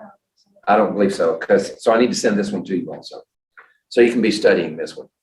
I'm going to leave this out with that copy. Let's see. I didn't send you the extra credit either, did I? Okay. Okay. So I put the ones I need to send you. I'm going to put in that stack right over there. Okay, safety practices in the chemistry lab. There's a lot of, there's several pages of reading to do. And if we were here, we'd discuss them, and we might do that a little bit too. And then at the end, there are questions, safety quiz, and that's worth a grade. There was a, here it is, safety agreement. Okay. So for this page, the safety agreement, I'll want you to fill it out with information and turn it in, along with your quiz. All right, so let's talk about safety in the lab. Got a few minutes.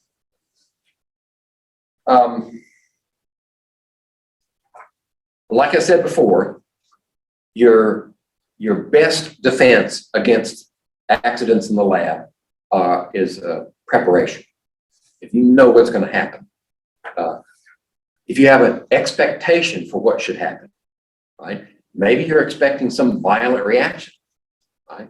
So you prepare for it. Both in your personal protection equipment and for anything else that you need. Maybe if the reaction is extremely violent, you would want to conduct that reaction under a fume hood, particularly if it produces noxious fumes. Or rather than put a 1 pound chunk of potassium in a small beaker of water, which would be a disaster, If that's your reaction, you would take a very tiny amount of potassium and put it in water to observe the reaction, right? And the violence of the action is proportional to the amount of substance. So you would ahead of time know that you want to do that in moderation rather than excess. Let's say you have various safety features in the lab. And one thing that has always bothered me about organic chemists, I don't know if you've known any organic chemists, if you have any in your family, I don't mean to insult you, but it's just my observation that those that are working in organic chemistry they keep pretty sloppy kitchens. Their laboratories are very messy. They still produce results, but I don't know how. So I like a clean lab. Everything is organized. It is set up in such a way that you don't have incompatible things close to one another. Like you don't have your paper lab report right next to the Bunsen burner when you light it up. Things like that. You keep incompatibles away from each other until it's time to put them together. You protect yourself with the personal protection equipment. Right? And you be sure and have covering for your eyes. My glasses have, and most glasses nowadays have polycarbonate lenses. So they're shatterproof or shatter resistant, and that's good protection. And we're not going to do any experiments that produce lots of noxious fumes. There might be one where we want to work under the fume hood. Most of the time you can conduct them on the lab bench with safety.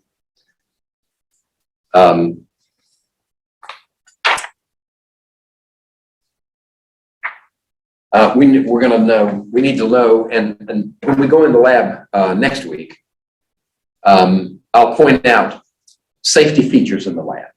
Like if for some reason you do have an accident, you need to know what to do immediately. It's kind of like emergency medical services, right? They learn procedures so thoroughly that you don't have to think about what to do. If this is happening, you immediately respond in a certain way. In the lab, it's a good idea to be prepared to respond to an emergency. So you know where the fire blanket is located and how to use it. Because if you catch on fire or your partner catches on fire, you want to get them in that blanket quick, stop, drop, and roll. Or if a chemical gets splashed on them, you want to know where the eye wash is, right? So they can wash out their eyes and how long to do it. Like 20 minutes, constant flow, cleans that stuff out of your eyes. Or if they're completely covered in chemical, you want to head for the shower and pull the cord, right? You don't want to do that unless you really are in trouble, because those showers, they drench gallons, tens of gallons per second. Right? They will drench you and cover the floor with water. But that safety equipment is there. You want to know where the sharps container is located. If you break glass or you have something sharp that needs to be properly disposed of, you need to know where that is. For some of the labs, you need to have a place to dispose of the waste from your experiment. So I'll have waste containers set up so that you can put your material in there and I'll dispose of it properly later. You don't want to be crowded. You don't want to have your books and book bag sitting out in the middle of the floor or somebody can trip on them. Right? They need to be stowed out of the way. We don't have equipment or bench tops that are closer than 2 feet between each other. That's a minimum. OSHA regulations. You know what OSHA stands for? Occupational Safety and Health Administration. Their regulations say that you need an egress route of a minimum of 2 feet. So on floors like this, these tiles are 1 foot squares. So you know you need to have 2 tiles. between objects to get by. You need to know that there's no eating or drinking in the lab.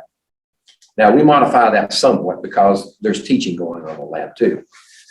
But you don't have food or drink near your workstation.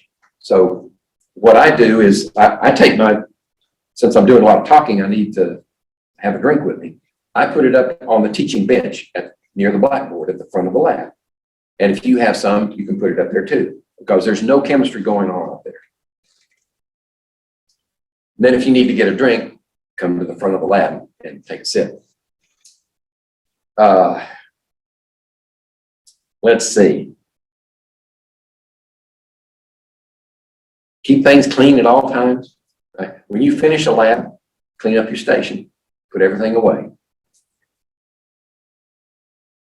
And nowadays, well, I didn't bring any with me.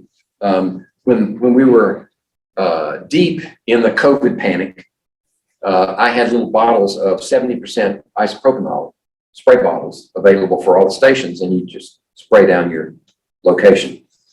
Now, personally, I don't think it's as important as it once was. But if you are personally immunocompromised, I had a student here last semester who was on an immunosuppressant for a medical condition. So she wore a mask all the time. And that's fine. If you want to wear a mask, I have no objections. I think the official policy for the school is maintain your distance. But that's kind of hard to do when you need a lab partner. You just don't cough all over each other. And if you're sick, stay home. Use common sense, which these days is all too uncommon, even at the highest levels of government. Let's see. Oh, if you need to know in advance what type of behavior the chemicals are going to exhibit. What possible chemical changes could there be? Now, if we had Brightspace up and running, I would have a section in there for chemical hazards. And you would have a series of documents in there that are called now, let's see, at one time they were called Material Safety Data Sheets, MSDSs. Now I think they're just called Safety Data Sheets. But I also have a red binder in the lab that's about that thick, and it's full of those safety data sheets for everything we're going to use in the lab this semester. And you can look up their behaviors here's an example in the document, safety data sheet. And it tells you what to expect. How does this substance behave? This particular one is acetone, right? Everybody knows acetone. I mean, all women do. It's nail polish remover, right? You know what it smells like. You know how it behaves. I used to use it on a regular basis in the lab. And sometimes I was a little careless, I'll admit. And if you spill some on your hand, it evaporates really quick, but it leaves behind a white crust, right? Because it killed the top layer of cells. So I'll admit stupidity for that. What do you do in case of an accident? Well, it depends on how urgent it is. If somebody's on fire, you don't rush to tell me that your partner's on fire. You get them to the blanket, right?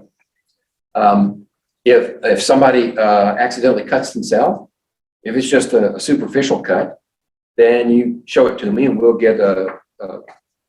deal with it. We have a first aid kit.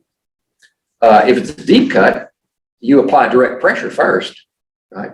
You get, I don't know how many of you have had first aid training, but direct pressure is how you stop bleeding. First choice.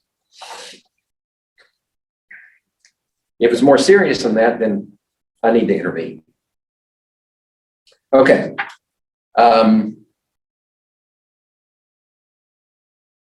There are things here to do in case the chemical spills. I don't think you're going to ingest any chemicals. Nobody in this class is stupid enough to drink concentrated acid. You could get burned. There are hot substances. And we prepare in advance. How do you handle a hot beaker?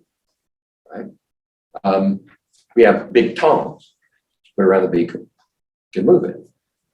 Or if all else fails, you get a towel, right? And fold it in such a way that you can wrap it around the beaker, pick it up and move it. And if you've got to move something, even if it's not hazardous, you minimize the movement.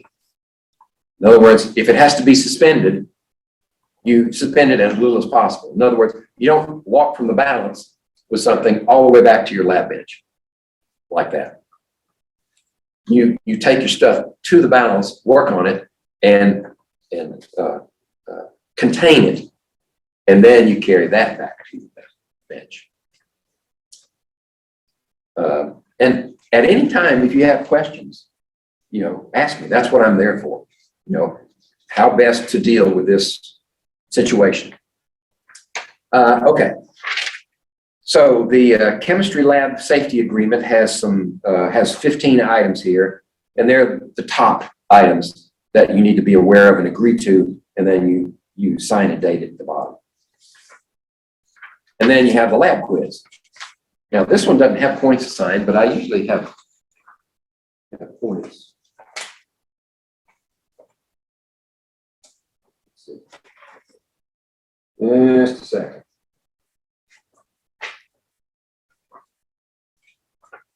Yeah. So this must be an old copy. I don't have points on this one, but I generally have points assigned. So you know what they're worth. Usually, if it's only 1 or 2 points, it's just you got to regurgitate a fact.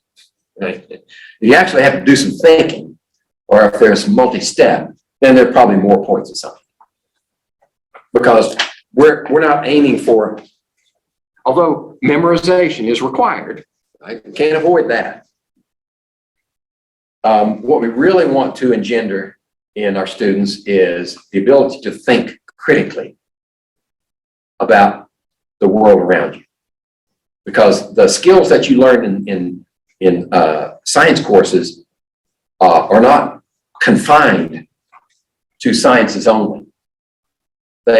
Hopefully they engender clear thinking, logical approaches, not knee-jerk emotional reactions. Not like you're going into the voting booth and you say, that candidate looks good, so I'm going to vote. That's, in my mind, that's just stupid. So we want clear thinking to come out of this course. And in the process, you'll also learn some chemistry. Okay, so that's all I have for today. Let's see, I'm good. We are recording. I've been known to do an entire lecture and not record, especially if I pause it to save recording before we start, and then I start without kicking it off again. So I think I've learned my lesson, because when that happens, once I learn that I missed recording, after all the students are gone, go back in and do the whole thing over again, which usually takes less time because I've already gone through it once. But it's something I like to avoid. Okay, are there any questions, comments, complaints, confusions, whatever the case may be? All right.